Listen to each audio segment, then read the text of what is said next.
Hello ನಮಸ್ಕಾರ, very good evening. ನೀವು ನೋಡ್ತಾ ಇದ್ದೀರಾ ರಾಜ್ ನ್ಯೂಸ್ ಕನ್ನಡ. ನಾನು ಶರತ್ ಹುಣಸೂರು. ವೀಕ್ಷಕರೇ, ಈ ಹೊತ್ತಿನ ಚದುರಂಗ ಡಿಬೇಟ್ ಕಾರ್ಯಕ್ರಮದ ಚರ್ಚಾ ವಿಷಯ GBA ಎಲೆಕ್ಷನ್ಗೆ ಗ್ರಹಣ ಹಿಡಿದುಬಿಟ್ಟಿದೆ ಅಂತ. ಕಾರಣ 2015ರಲ್ಲಿ ಎಲೆಕ್ಷನ್ ನೋಡಿದ್ದು, ಅದರ ಅವಧಿ 2020ಕ್ಕೆ ಮುಗಿದಿದ್ದು. 2020ರಿಂದ 2026ರಲ್ಲಿ ನಾವಿದ್ದೀವಿ. ಈ 6 ವರ್ಷಗಳ ಕಾಲ ಏರಿಯಾಗಳ ಸಮಸ್ಯೆಯನ್ನು ಕೇಳೋರೇ ಇಲ್ಲ, ವಾರ್ಡ್ ಸದಸ್ಯರೇ ಇಲ್ಲ ಅನ್ನುವಂತ ಆಗ್ಬಿಟ್ಟಿದೆ. ಹಾಗಾಗಿ ಸರ್ಕಾರ ಯಾಕೆ ಇಷ್ಟೊಂದು ಡಿಲೇ ಮಾಡ್ತಾ ಇದೆ? ಎರಡೂ ಸರ್ಕಾರಗಳು, ಅಂದರೆ ಈ ಹಿಂದೆ ಇದ್ದಂಥ BJP ಸರ್ಕಾರ ಆಗಿರ್ಬೋದು ಅಥವಾ ಈಗಿರುವಂಥ ಕಾಂಗ್ರೆಸ್ ಸರ್ಕಾರ ಆಗಿರ್ಬೋದು. ಈ ಹಿಂದೆ BJP ಅವರು ಮಾಡ್ಬೋದಾಗಿತ್ತು, ನಾನಾ ಕಾರಣಗಳನ್ನು ಕೊಡ್ತಾರೆ. ಅದಾದ ಮೇಲೆ ಅಟ್ಲೀಸ್ಟ್ ಕಾಂಗ್ರೆಸ್ನಾದರೂ ಬಂತು ಅಧಿಕಾರಕ್ಕೆ, ಕಾಂಗ್ರೆಸ್ ಕೂಡ ಮಾಡ್ತಿಲ್ಲ. ಈಗ SIR ಅಂತೆ, ಜನಗಣತಿಗಂತೆ, ಸ್ಕೂಲ್ ಸ್ಟಾರ್ಟ್ ಆಗಿಬಿಡುತ್ತೆ ಅಂತೆ, ಮಳೆಗಾಲ ರೆಡಿ ಆಗಬೇಕಂತೆ, ಹೀಗೆ ನಾನಾ ರೀತಿಯ ಕಾರಣಗಳನ್ನು ಕೊಡ್ತಾ ಇದ್ದಾರೆ. ಆದರೆ ಜನರ ಸಮಸ್ಯೆ ಮಾತ್ರ ಹಲವಾರಿದ್ದಾವೆ. ರಾಜ್ ನ್ಯೂಸ್ ಗ್ರೌಂಡ್ ರಿಪೋರ್ಟ್ ಮಾಡುವಂಥ ಸಂದರ್ಭದಲ್ಲಿ ಹಲವು ಸಮಸ್ಯೆಗಳನ್ನೇ ಹೇಳಿದ್ರು. ರೋಡ್ ಸಮಸ್ಯೆ ಇದೆ, ಚರಂಡಿ ಸಮಸ್ಯೆ ಇದೆ, ಮಳೆ ಬಂದರೆ ನೀರು ತುಂಬ್ಕೊಂಡ್ಬಿಡುತ್ತೆ, ಕುಡಿಯೋ ನೀರಿಗೆ ಹಾಹಾಕಾರ ಶುರುವಾಗಿದೆ. ಮಳೆಗಾಲ ಬಂತಂದರೆ ಓಕೆ, ಹಂಗೋ ಹಿಂಗೋ ಮಾಡ್ಬೋದು. ಬಟ್ ಕುಡಿಯೋ ನೀರಿಗೆ ಸಮಸ್ಯೆ ಇಲ್ಲ ಅಂತ ಅನ್ನೋದಾದರೆ, ನೀಗ್ತು ಅಂತ ಹೇಳೋದಾದರೆ, ಮತ್ತೆ ಅದೇ ಮಳೆಯಿಂದ ಚರಂಡಿ ಸಮಸ್ಯೆ, ರಸ್ತೆ ಸಮಸ್ಯೆ ಬಂದ್ಬಿಡುತ್ತೆ. ಇದನ್ನೆಲ್ಲ ತಗೊಂಡೋಗಿ ಡೈರೆಕ್ಟಾಗಿ ನಾವು MLA ಹೇಳೋಕ್ಕಾಗತ್ತಾ? ಅವರೆಲ್ಲ ಕಾನ್ಸ್ಟಿಟ್ಯೂಯನ್ಸಿಯಲ್ಲಿ ಬೇರೆ ಬೇರೆ ಕೆಲಸಗಳಲ್ಲಿ ಬ್ಯುಸಿ ಆಗಿಬಿಟ್ಟಿರ್ತಾರೆ. ಹಾಗಾಗಿ ಏರಿಯಾಗೊಬ್ಬರು ವಾರ್ಡ್ ಸದಸ್ಯರು ಇರಬೇಕಲ್ಲ, GBA ವಾರ್ಡ್ ಎಲೆಕ್ಷನ್ ಆಗಬೇಕಲ್ಲ. ಯಾಕೆ ಮೀನಾಮೇಷ ಎಣಿಸ್ತಾ ಇದೆ BJP ಅಲ್ಲ ಕಾಂಗ್ರೆಸ್? BJP ಇದನ್ನ ಎನ್ಕ್ಯಾಶ್ ಮಾಡ್ಕೊಂಡು ಹೇಳ್ತಾ ಇದೆ, ಸೋಲೋ ಭೀತಿಯಿಂದ ಈ ರೀತಿಯಾಗಿ ಅದನ್ನ ಪೋಸ್ಟ್ಪೋನ್ ಮಾಡ್ತಿದ್ದಾರೆ, ಸಣ್ಣ ಪುಟ್ಟ ಕಾರಣಗಳನ್ನು ಕೊಟ್ಟು. ಆಕ್ಚುಯಲ್ ಆಗಿ ರೀಸನ್ ಏನು? ಇದೇ ವಿಚಾರಕ್ಕೆ ಸಂಬಂಧಪಟ್ಟಂತೆ ಈ ಹೊತ್ತಿನ ಚದುರಂಗ ಡಿಬೇಟ್ ಕಾರ್ಯಕ್ರಮದಲ್ಲಿ ಚರ್ಚೆ ಮಾಡೋಣ. ಇದೇ ಈ ಹೊತ್ತಿನ ವಿಶೇಷ. GBA ಎಲೆಕ್ಷನ್ಗೆ ಗ್ರಹಣ. ನಾನು ಹೇಳ್ತಾ ಇದ್ದೆ, GBA ಎಲೆಕ್ಷನ್ ಅನ್ನ ಪದೇ ಪದೇ ಪೋಸ್ಟ್ಪೋನ್ ಮಾಡಲಾಗ್ತಾ ಇದೆ. ಈಗ 2ನೇ ಬಾರಿ. ಬಿಗ್ ರಿಲೀಫ್ ಒಂದ್ ಕಡೆ, ಜೂನು ಅಂತ ಹೇಳಿತ್ತು ಕೋರ್ಟು, ಅದಾದ್ಮೇಲೆ ಈಗ ಆಗಸ್ಟ್ಗೆ ಹೋಗಿದೆ. ಯಾವಾಗ ನಡೆಯುತ್ತೆ ಅನ್ನೋ ಎಲೆಕ್ಷನ್ನೇ ಈಗ ಪ್ರಶ್ನೆ ಆಗೋಗಿದೆ. GBA ಎಲೆಕ್ಷನ್ ಅಂದರೆ ಸಾಕು, ಸರ್ಕಾರ ಯಾಕೋ ದೂರ ಓಡ್ತಾ ಇದೆ. GBA ಚುನಾವಣೆ ವಿಳಂಬಕ್ಕೆ ಒಂದಲ್ಲ ಒಂದು ಕುಂಟು ನೆಪಗಳನ್ನು ಸರ್ಕಾರ ಹೇಳ್ತಾ ಇರೋದು. ಯಾವ ಸರ್ಕಾರಕ್ಕೂ ಸ್ಥಳೀಯ ಸಂಸ್ಥೆ ಚುನಾವಣೆ ಬೇಕಾಗಿಲ್ವಾ ಹೀಗನ್ನೋ ಪ್ರಶ್ನೆಯನ್ನ ಜನ ಮಾಡ್ತಾ ಇರೋದು. ಈ ಹಿಂದೆ BJP ಆಗಿರಲಿ ಅಥವಾ ಈಗಿನ ಕಾಂಗ್ರೆಸ್ ಸರ್ಕಾರದಲ್ಲಾಗಲಿ ಎಲೆಕ್ಷನ್ಗೆ ಗ್ರಹಣ ಹಿಡಿದು ಬಿಟ್ಟಿದೆ ಅಂತ. ಅಧಿಕಾರಿಗಳ ಕೊರತೆ ಇದೆ, ಸಿದ್ಧತೆ ಸಮಸ್ಯೆ ಇದೆ, 6 ವರ್ಷಗಳಿಂದ ಕಾಡ್ತಾ ಇದೆ. 2028ರ ಎಲೆಕ್ಷನ್ ಮೇಲೂ ಕೂಡ ಈ GBA ಚುನಾವಣೆಯ ರಿಸಲ್ಟ್ ಎಫೆಕ್ಟ್ ಬಿದ್ದೇ ಬೀಳುತ್ತೆ ಆಬ್ವಿಯಸ್ಲಿ. ಹಾಗಾಗಿನೇ ಸೋತ್ ಬಿಡ್ತೀವಿ ನಾವು, ಈ GBA ಎಲೆಕ್ಷನ್ ಸೋಲಿನ ಭೀತಿಯಿಂದಲೇ ಮುಂದೂಡಿಕೆ ಮಾಡ್ತಾ ಇದ್ದಾರಾ ಅಂತ.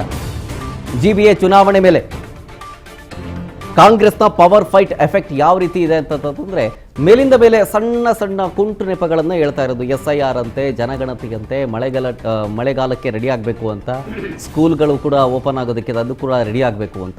ಈ ಹಿಂದೆ ಕೋರ್ಟ್ ಹೇಳಿತ್ತು ಜೂನ್ ಮಂತ್ ಎಂಡ್ ಒಳಗಡೆ ಮುಗಿಸಿ ಅಂತ.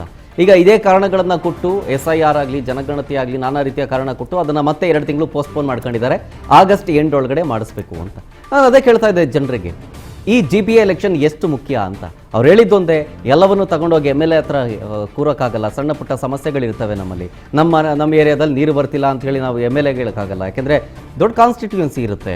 ಸೊ ಹಾಗಾಗಿ ಅವರು ಅದರಲ್ಲಿ ಬ್ಯುಸಿ ಆಗಿರ್ತಾರೆ. ಈ ಸಣ್ಣ ಪುಟ್ಟ ಒಂದು ಸಮಸ್ಯೆಗಳನ್ನು ನಾವು ಯಾಕೆ ಕಾಂಟ್ಯಾಕ್ಟ್ ಮಾಡಬೇಕು? GBA ಎಲೆಕ್ಷನ್ ಆದರೆ ಅದರಲ್ಲಿ ಎಲೆಕ್ಟ್ ಆಗಿ ಬರುವಂಥವ್ರನ್ನ ನಾವು ಜನಪ್ರತಿನಿಧಿಯಾಗಿ ನೋಡಿ ಅವ್ರಿಗೆ ಹೇಳ್ಕೋಬೋದು ಅಂತ.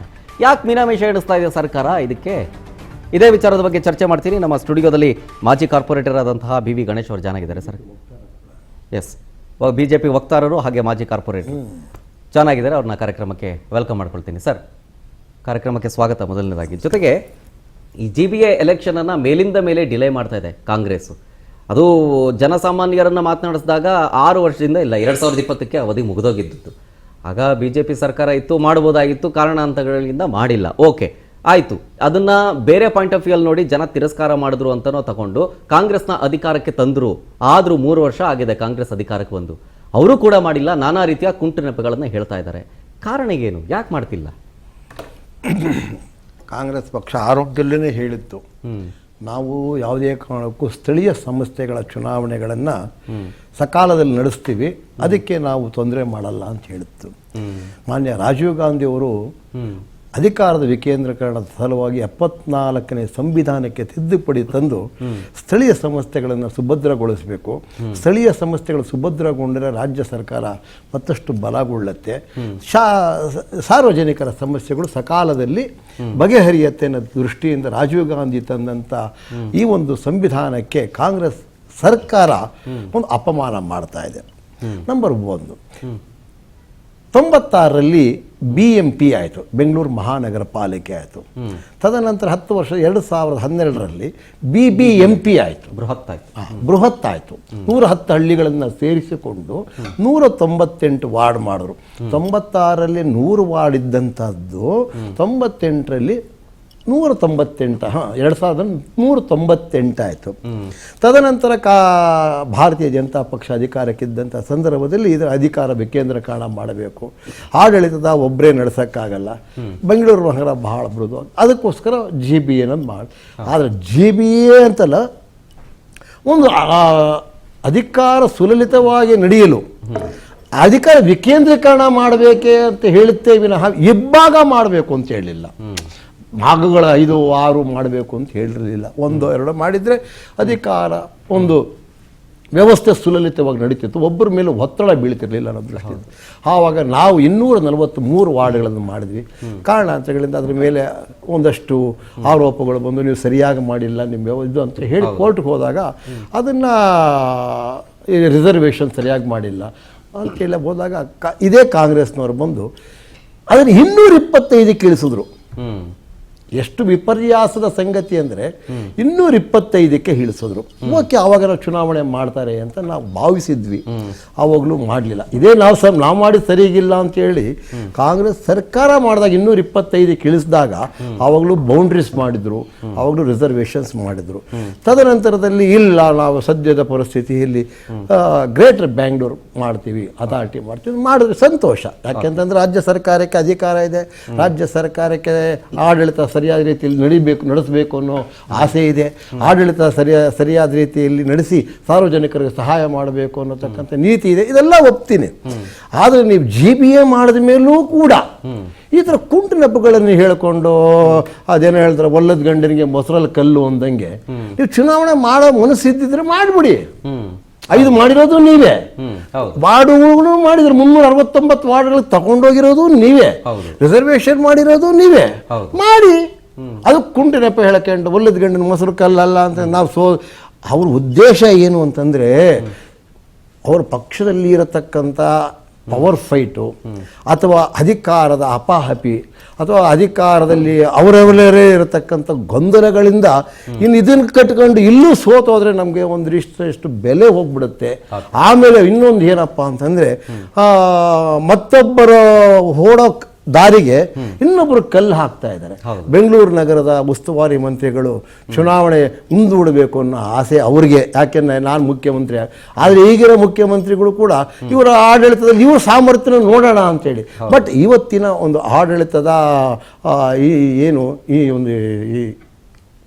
ಇದು ನೋಡಿದ ಸರ್ವೆ ನೋಡಿದಾಗ ಅವರು ಕಾಂಗ್ರೆಸ್ ಪಕ್ಷಕ್ಕೆ ಸಹಕಾರಿಯಲ್ಲ. ಅದಕ್ಕೋಸ್ಕರ ನಾವು ಕುಂಟು ನೆಪಗಳನ್ನು ಹೇಳಿಕೊಂಡು ತಳ್ತಾ ಇದ್ದಾರೆ. ಆದರೆ ಬಹಳ ಸ್ಪಷ್ಟವಾಗಿ ಸುಪ್ರೀಂ ಕೋರ್ಟ್ ಒಂದು ಆರ್ಡರ್ ಮಾಡಿತ್ತು, ನಿಮಗೆ 6 ತಿಂಗಳು ಟೈಮ್ ಕೊಡ್ತಾ ಇದ್ದೀವಿ, ಯಾವುದೇ ಕಾರಣಕ್ಕೂ ಜೂನ್ 31ರೊಳಗೆ ನೀವು ಚುನಾವಣೆಗಳನ್ನು ಮುಗಿಸಲೇಬೇಕು. ಚುನಾವಣೆಯನ್ನು ಮುಗಿಸೋದ್ರ ಮುಖಾಂತರ ನೀವು ಯಾವುದೇ ನೆಪಗಳನ್ನು ಹೇಳಿಕೊಂಡು ಮತ್ತೊಮ್ಮೆ ಕೋರ್ಟಿಗೆ ಬರಬಾರ್ದು. ಆದರೆ ಚುನಾವಣೆ ಆಯೋಗವು ಕೂಡ ಮೊನ್ನೆ ರೀಸೆಂಟಾಗಿ ಹೇಳ್ತು, ನೀವೇನಾದರೂ ಮಾಡಲಿಲ್ಲ ಅಂದ್ರೆ ನಾವು ಮಾಡಕ್ಕೆ ರೆಡಿ ಇದ್ದೀವಿ, ಮೇ ಅಥವಾ ಜೂನ್ 14ರಿಂದ 24ರೊಳಗೆ ಡೇಟ್ ಕೊಡಿನಿ ಅಂತ ಅವರೇ ಹೇಳಿತ್ತು. ಯಾಕಂದ್ರೆ ಚುನಾವಣೆ ಆಯೋಗ, ರಾಜ್ಯದ ಸ್ಥಳೀಯ ಸಂಸ್ಥೆಗಳನ್ನು ನಡೆಸತಕ್ಕಂಥ ರಾಜ್ಯ ಚುನಾವಣೆ ಆಯೋಗ ರಾಜ್ಯ ಸರ್ಕಾರದ ಅಧೀನದಲ್ಲಿರುತ್ತೆ. ಆದರೆ ಒಂದು ಬಾರಿ ನೀವು ರಿಸರ್ವೇಷನ್ಸ್ ಕೊಟ್ಟ ನಂತರ ನಿಮಗೆ ಕೆಲಸ ಮುಗೀತು. ಆದ್ರೆ ಆ ಸಂದರ್ಭದಲ್ಲೂ ಕೂಡ ನೀವೊಂದು ವಿಳಂಬ ಅನ್ನೋದು ವಿಳಂಬನೆ ಮಾತು ಹೇಳಿದ್ರಿ. ನಮ್ಮ ಹತ್ರ ದುಡ್ಡಿಲ್ಲ, ಜನ ಇಲ್ಲ, ವಿಳಂಬನೆ ಇದು. ರಾಜ್ಯ ಸರ್ಕಾರಕ್ಕೆ ನೀವೇ ವಿಳಂಬನೆ ಮಾಡ್ದಂಗಾಯ್ತು. ನಮ್ಮ ಹತ್ರ ದುಡ್ಡಿಲ್ಲ, ಜನ ಇಲ್ಲ, ಅದಕ್ಕಾಗಿ ನಾವು ಇನ್ನೊಂದಷ್ಟು ಆಯ್ತು. ನೀವೇನೇ ಹೇಳಿದ್ರು, ಸ್ಕೂಲು, GBA ಇದೆಲ್ಲ part and parcel of N administration. SIR ಆಗಲಿ ಅಥವಾ ಜನಗಣತಿ ಆಗಲಿ, ಶಾಲೆ ಆರಂಭ ಆಗೋದಾಗ್ಲಿ, ಇದು ವ್ಯವಸ್ಥೆಯ ಒಂದು ಭಾಗವೇ ಹೊರತು ಇದು ವ್ಯವಸ್ಥೆ ಅಲ್ಲ. ವ್ಯವಸ್ಥೆಯನ್ನು ಸರಿ ಮಾಡಿ ಸರಿದಾರಿಯಲ್ಲಿ ತೆಗೆದುಕೊಂಡು ಹೋಗಬೇಕಾದಂತ ನೀವು ಅದರ ಮಾಲೀಕರು. ಹಾಗಾಗಿ ಈ ಬಾರಿ ಆದರೂ ಕೂಡ ಸುಪ್ರೀಂ ಕೋರ್ಟಿನ ಒಂದು ನ್ಯಾಯ ಕೊಟ್ಟಿರತಕ್ಕಂಥ ತೀರ್ಪಿನ ಅನುಸಾರವಾಗಿ ನೀವು ಗೌರವ ಕೊಡಬೇಕಾದ್ದು ನಿಮ್ಮದೇ ಒಂದು ಕರ್ತವ್ಯ. ಇಲ್ಲದಿದ್ದರೆ ನೀವು ಕಂಟೆಂಪ್ಟ್ ಆಗ್ತೀರಾ ಅನ್ನತಕ್ಕಂಥ ಈ ಪ್ರಶ್ನೆನ ಕೇಳ್ತೀನಿ. ನಮ್ಮ ಸ್ಟುಡಿಯೋದಲ್ಲಿ ಜಾಯ್ನ್ ಆಗಿದ್ದಾರೆ ಕಾಂಗ್ರೆಸ್ ಮುಖಂಡರಾದಂತಹ ಲಗಿರೆ ನಾರಾಯಣ ಸ್ವಾಮಿ ಅವರು. ಸರ್, ಕಾರ್ಯಕ್ರಮಕ್ಕೆ ಸ್ವಾಗತ. ನಿಮಗೆ ನಮಸ್ತೆ ಸರ್. GB ಎಲೆಕ್ಷನ್ ಡಿಲೇ ಆಗ್ತಾ ಇದೆ, ಜೂನ್ ಎಂಡ್ ಒಳಗಡೆ ಮುಗಿಸಿ ಅಂತ ಕೋರ್ಟ್ ಹೇಳಿತ್ತು. ಈಗ ಸರ್ಕಾರ ಒಂದೆರಡು ಕಾರಣಗಳನ್ನ ಕೊಟ್ಟು ಕುಂಟು ನೆಪ ಅಂತ ಹೇಳ್ತಾ ಇದ್ದಾರೆ. ಸೊ ಈ ಕುಂಟು ನೆಪಗಳನ್ನ ಕೊಟ್ಟು ಮತ್ತೆ 2 ತಿಂಗಳು ಎಕ್ಸ್ಟೆಂಡ್ ಮಾಡ್ಕೊಂಡಿದ್ದಾರೆ, ಆಗಸ್ಟ್ ಎಂಡ್ ಒಳಗಡೆ ಮುಗಿಸ್ಬೇಕು ಅಂತ. ಬಟ್ ಜನ ಮಾತಾಡ್ತಾ ಇದ್ದಾರೆ, ಆಗಸ್ಟ್ ಅಲ್ಲೂ ಕೂಡ ನಡೆಸಲ್ಲ ಸರ್, ನೋಡ್ತಾ ಇರಿ ಅಂತ ಮಾತಾಡ್ತಾರೆ. ಯಾಕೆ ಡಿಲೇ ಆಗ್ತಾ ಇದೆ, ಏನ್ ಕಾರಣ? ಆತ್ಮೀಯರು ಮಾತಾಡ್ತಿದ್ರು, ಗಣೇಶಣ್ಣ ಅಲ್ವಾ ಮಾತಾಡ್ತಿದ್ರು. ಎಲ್ಲರೂ ಸತ್ಯ ಮಾತಾಡೋದು ಬಿಟ್ಟು ಅವ್ರವ್ರ ಪಕ್ಷ ಡಿಫೆಂಡ್ ಮಾಡ್ಕೊಳ್ಳೋದು ಈಗ ರಾಜಕೀಯದ್ದು ಬರೀ ಲಾಭ ಲೆಕ್ಕಾಚಾರ ಎಲ್ಲರೂ ಕಾರ್ಯಕರ್ತರಿಂದ ನಾಯಕರವರೆಗೂ ಬಂದ್ಬಿಟ್ಟಿದೆ. ವಾಸ್ತುಸ್ಥಿತಿ ಇವತ್ತು ಚುನಾವಣೆ ಈಗ ಕೇಳಿರೋದು ಕರೆಕ್ಟ್ ಇದೆ. ಹಿಂದೆ 2 ಸರ್ಕಾರಗಳು ಕುಂಟಪ್ಪ ಹೇಳಿರ್ಬೋದು ಬೇರೆ. ಇವತ್ತು SIR ಆಗ್ತಿರೋದು ನಿಜ, ಜನಗಣತಿ ಮನೆ ಕೌಂಟ್ ಮಾಡ್ತಿರೋದು ನಿಜ, ಒತ್ತಡ ಇರೋದು ನಿಜ, ಚುನಾವಣೆ ಇದಾಗಿದೆ, ಎಕ್ಸಾಮ್ಗಳಾಗಿದೆ, ಅದು ಮಕ್ಕಳಿಗೆ ರಿಸಲ್ಟ್ ಕೊಡಬೇಕು. ಎಲ್ಲವೂ ಸಹ ದೇಶದ ಏನು ಸಂವಿಧಾನದ ಅಡಿಯಲ್ಲಿ ಇಂಪಾರ್ಟೆಂಟ್ ಮಾಡಲೇಬೇಕಿರೋದನ್ನ ಮಾಡ್ತಾ ಇದ್ದಾರೆ. ಅದಕ್ಕೆ ಇವತ್ತು ಅಧಿಕಾರಿಗಳ ಕೊರತೆ ಇದೆ. ಟೈಮ್ ಕೇಳಿದ್ರೆ 3 ತಿಂಗಳು ಅಷ್ಟೇ ಟೈಮ್ ಕೇಳಿದ್ರು ಸರ್ಕಾರ. ಇದು ಏನು ತಪ್ಪಿಲ್ಲ. ಆದ್ರೆ ನಮ್ಮ ಅಧಿಕಾರ ಮುಗಿದು 6 ವರ್ಷ ಆಗಿದೆ.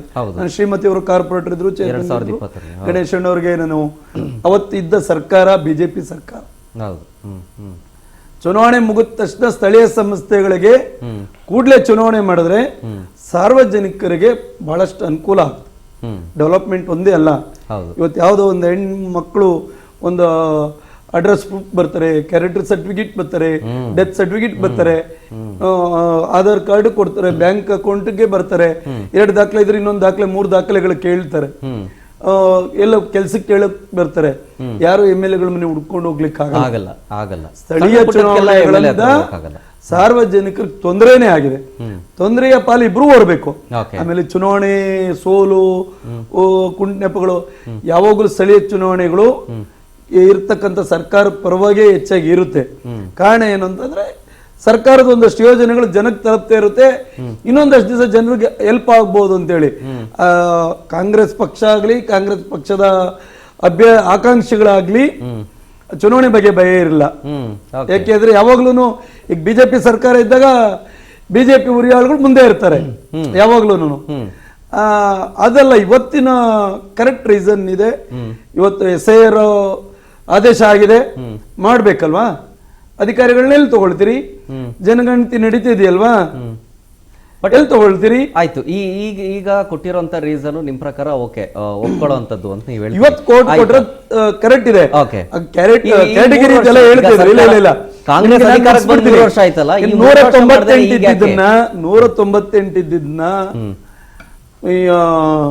248 ಮಾಡಿದ್ರು. ಅವತ್ತು BJP ಸರ್ಕಾರ ಮಾಡಿ ಅವತ್ತು ಕ್ಯಾಟಗಿರಿ ಮಾಡಿದ್ರು.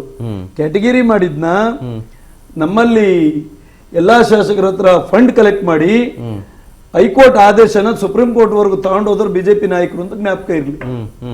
ಇವತ್ತು ಬೆಂಗಳೂರು ಶಾಸಕರು ಏನಿದ್ದಾರೆ, ಬೆಂಗಳೂರು ಹಾಳು ಮಾಡಿದವರು, ಬೆಂಗಳೂರಿನ ಏನು BBMP ಮಾಡಿದಾಗೇನೆ ಡಾಕ್ಯುಮೆಂಟ್ಸ್ ಬೆಂಕಿ ಹಾಕಿದ್ರಲ್ಲ, 23,000 ಕೋಟಿ ಸೆಂಟ್ರಲ್ ಫಂಡ್ ಅನ್ನೆಲ್ಲ ವರ್ಕ್ ಕೋಡ್ ಅಂತ ಬಿಲ್ ಮಾಡಿ ಜಾಬ್ ಈ ಕಡೆಯಿಂದ ಈ ಕಡೆ ಉಲ್ಟಾ ಮಾಡಿ ಇವತ್ತು ಆ ಶಾಸಕರನ್ನ ಕರೆದು ಕ್ಲೀನ್ ಚಿಟ್ ಕೊಟ್ಟು, ನಮ್ಮಲ್ಲಿ ಯಾರೋ ಹೇಳ್ತಿರ್ತಾರೆ, ನಾನು ಇದ್ರಲ್ಲಿ ನೋಡಿದ್ದು ಅಂತ ಕಾಣುತ್ತೆ, ಎಷ್ಟೇ ಭ್ರಷ್ಟ ಇದ್ರು BJP ವಾಷಿಂಗ್ ಮಿಷಿನ್ ಇದ್ದಂಗೆ ಒಳಗಡೆ ಹೋಗಿ ಈಚೆಗೆ ಬಂದ್ಬಿಟ್ರೆ ಕ್ಲೀನ್ ಆಗ್ಬಿಡ್ತಾರೆ. ಇವತ್ತು ಅಂತವ್ರನ್ನ ಕರೆದು ಇಟ್ಕೊಂಡು ಜವಾಬ್ದಾರಿಯನ್ನು ಕೊಟ್ಟು ಚುನಾವಣೆ ನಡೆದ ಕೇಸ್ ನಡೆಸ್ತಿದ್ದವರು BJP ಪಕ್ಷದ ಶಾಸಕರು ಅನ್ನೋದು ಇಡೀ ಬೆಂಗಳೂರು ಜನರಿಗೆ ಗೊತ್ತಿದೆ. ಎಲ್ಲ ಪಕ್ಷದ ಶಾಸಕರ ಹತ್ರ ಕಲೆಕ್ಟ್ ಮಾಡ್ಕೊಂಡು ಕೋರ್ಟ್ಗೆ ಹೋದಂತ ಮಾನ್ಯ ಇವತ್ತು ಬಿಜೆಪಿ ನಾವೇನೋ ಅದು ಇದು 108 ಹೇಳ್ತಾರೆ. ಬೆಂಗಳೂರಿಗೆ ಇವತ್ತು ಯೂತ್ಸು ಬಿಜೆಪಿ ಅಂತಾರೆ. ಬಿಜೆಪಿ ಏನಾದ್ರೂ ಬೆಂಗಳೂರಿಗೆ ಕೊಟ್ಟಿದ್ರೆ ಅನ್ನೋದು ಕರೆಕ್ಟ್ ಇತ್ತು. ತಂದೆ ತಾಯಿಗಳು ಕರೆಕ್ಟ್ ಹೇಳಲಿಲ್ಲ. ಇವತ್ತು 16 ಇಂಡಸ್ಟ್ರಿಗಳು ಬಂದವು. ಅವತ್ತು ಕಾಂಗ್ರೆಸ್ ಸರ್ಕಾರದಲ್ಲಿ ಕೊಟ್ಟಂತ ಇಂಡಸ್ಟ್ರಿಗಳು ಆ ತಂದೆ ತಾಯಿ ಕೆಲ್ಸಕ್ಕೆ ಸೇರ್ಕೊಂಡ್ರು. 100 ಮಕ್ಕಳು ವಿದ್ಯಾವಂತರಾದ್ರು. ಇವತ್ತು IT BT ಬಂತು. SM ಕೃಷ್ಣ ಅವ್ರ ಕಾಲದಲ್ಲಿ ಬೆಂಗಳೂರು ಉದ್ಧಾರ ಆಯ್ತು. ಇವತ್ತು ಆ ಮಕ್ಕಳೇ ಪಾಪ ಬಿಜೆಪಿ ಅಂತಾರೆ.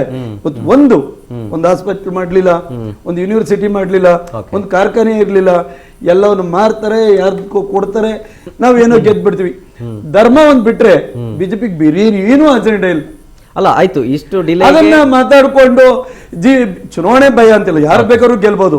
ಸೋಲು ಗೆಲುವು ಕಾಂಗ್ರೆಸ್ಗೂ ಇದೆ, ಬಿಜೆಪಿಗೂ ಇದೆ, ಅದು ಬೇರೆ. ಇವತ್ತು ಅವ್ರದ್ದು ಪಕ್ಷದೇನು ಯಾವ ಪಕ್ಷದಲ್ಲಿ ಇಲ್ಲ, ಯಾವ ಪಕ್ಷದಲ್ಲಿ ಇರಲ್ಲ, ರಾಜಕೀಯದ ಸಣ್ಣ ಪುಟ್ಟ ಇರ್ತದೆ, ಅದು ಚುನಾವಣೆ ಗುಣೆ ಅಲ್ಲ. ಚುನಾವಣೆ ಆಗ್ಬೇಕಿತ್ತು, ಇನ್ನೊಂದು ಟರ್ಮ್ ಬಂದಿರೋದು. ಈಗ ಇವ್ರು ಮಾಡ್ಬಿಟ್ಟಿದ್ರೆ 2ನೇ ಟರ್ಮ್ ರೆಡಿ ಆಗ್ಬೇಕಿತ್ತು. 2ನೇ ಟರ್ಮ್ ಎಲೆಕ್ಷನ್ ಮಾಡಿಲ್ಲ, ಈಗ ಅವರು ಮಾಡ್ಲಿಲ್ಲ, ಬಿಜೆಪಿ ತಿರಸ್ಕರಿಸಿದ್ರು. ಅದಾದ್ಮೇಲೆ ನೀವೇ ಬಂದಿದ್ದೀರಿ, ನೀವ್ಯಾಕೆ ಮಾಡ್ಲಿಲ್ಲ 3 ವರ್ಷದಲ್ಲಿ ಅಂತ? ಈ 3 ವರ್ಷದಲ್ಲಿ ಯಾಕೆ ಏನ್ ಮಾಡ್ಲಿಲ್ಲ? ನ್ಯಾಯಾಲಯದಲ್ಲಿ ತಗೊಂಡೋಗಿ ಇಟ್ಕೊಂಡಿದ್ರಲ್ಲ, ನ್ಯಾಯಾಲಯದ ಆದೇಶ ರೀಸೆಂಟ್ ಆಗಿ ಆಗಿತ್ತು, ಅದರಂತೆ ತಯಾರಿ ಆಗಿದೆ, ಜಿಬಿಎಗಳಾಗಿದೆ, ಬಿಬಿಎಂಪಿ ಹೋಗಿ ಆಡಳಿತ ವಿಕೇಂದ್ರೀಕರಣ ಮಾಡಿದ್ದಾರೆ. ಇವು ಏನು ಡೆವಲಪ್ಮೆಂಟ್ಸ್ ಮಾಡ್ಬೋದು ಅನ್ನೋ ಒಂದು ಕಲ್ಪನೆಗಳು, ಒಬ್ಬೊಬ್ಬರದ್ದು ಒಂದೊಂದು ಕಲ್ಪನೆಗಳಿರುತ್ತೆ. ಇವತ್ತು ಗ್ರೇಟರ್ ಬೆಂಗಳೂರು ಮಾಡಿ ಏನೋ ಒಂದು ಮಾಡ್ತೀವಿ ಅನ್ನೋಂಥ ಭಾವನೆಯಲ್ಲಿ ಆಗಿದೆ. ಅದು ಚುನಾವಣೆಗಂತೂ ತಯಾರಿಯಾಗಿದ್ದು ಎಲ್ರಿಗೂ ಗೊತ್ತಿದೆ. ಈಗ 5 ಭಾಗ ಆಗಿತ್ತು, 5 ಭಾಗಕ್ಕೂ ಅಧಿಕಾರಿಗಳು ಡಿವೈಡ್ ಆಯ್ತು, ಕ್ಯಾಟಗಿರಿ ಆಯ್ತು, ವಾರ್ಡ್ ವಿಂಗಡಣೆ ಆಯ್ತು, ಎಲ್ಲ ಆಯ್ತು. ಬೇರೆ ಏನು ಸಮಸ್ಯೆ ಇಲ್ಲ. ಚುನಾವಣೆಗೆ ಸಮಸ್ಯೆ ಇರೋದೇನು ಮಾನವ ಸಂಪನ್ಮೂಲದ ಕೊರತೆ ಅಂತ. ಮಾನವ ಸಂಪನ್ಮೂಲನ ಅಧಿಕಾರಿ ವರ್ಗನ ಸಾಕಷ್ಟು ಕೆಲಸಗಳು ತೊಡಗಿಸಿದೆ. ಕೇಂದ್ರ ಸರ್ಕಾರದ ಇದನ್ನ ಇಂಪ್ಲಿಮೆಂಟ್ ಮಾಡೋದ್ ಬೇಡ್ವಾ, ಜನಗಣತಿ ಮಾಡೋದ್ ಬೇಡ್ವಾ? ದೇಶ ಬಿಬಿಎಂಪಿಗಿಂತ ದೇಶ ದೊಡ್ಡದು ಅಂತ ನೋಡ್ತದಲ್ಲ. ಗಣೇಶ್ ಸರ್ ಏನಂತೀರಿ ಇದಕ್ಕೆ? ಇಲ್ಲ, ನಾರಾಯಣಸ್ವಾಮಿಯವರು ಹೇಳಿದ ಕೆಲವು ಮಾತುಗಳನ್ನ ನಾನು ಹೊತ್ತಿನ ಕಾಲದಲ್ಲಿ ಮಾಡಬೇಕಾಗಿತ್ತು, ಮಾಡೋಕ್ಕಾಗಲಿಲ್ಲ. ನಾವು 20ರಲ್ಲಿ ಕೋವಿಡ್ ಬಂತು, ಆ ಸಂದರ್ಭದಲ್ಲಿ ಒಂದು ವಿಭಿನ್ನ ಪರಿಸ್ಥಿತಿ ಇತ್ತು. ಅದೇ 3 ವರ್ಷದಲ್ಲಿ ಕೋವಿಡ್ಗೂ ಕೋರ್ಟ್ಗೂ ಸಂಬಂಧ ಇದೆ ಸರ್. ಕೋರ್ಟ್ಗೆ ಹೋದ್ರು, ಕೋರ್ಟ್ಗೆ ಹೋದ ಯಾರು? ನಿಮ್ಮ SBM ಟೀಮು. ಸರ್, ಈಗ ಇಷ್ಟೊತ್ತು ನೀವು ಮಾತಾಡಿದ್ದೀರಾ,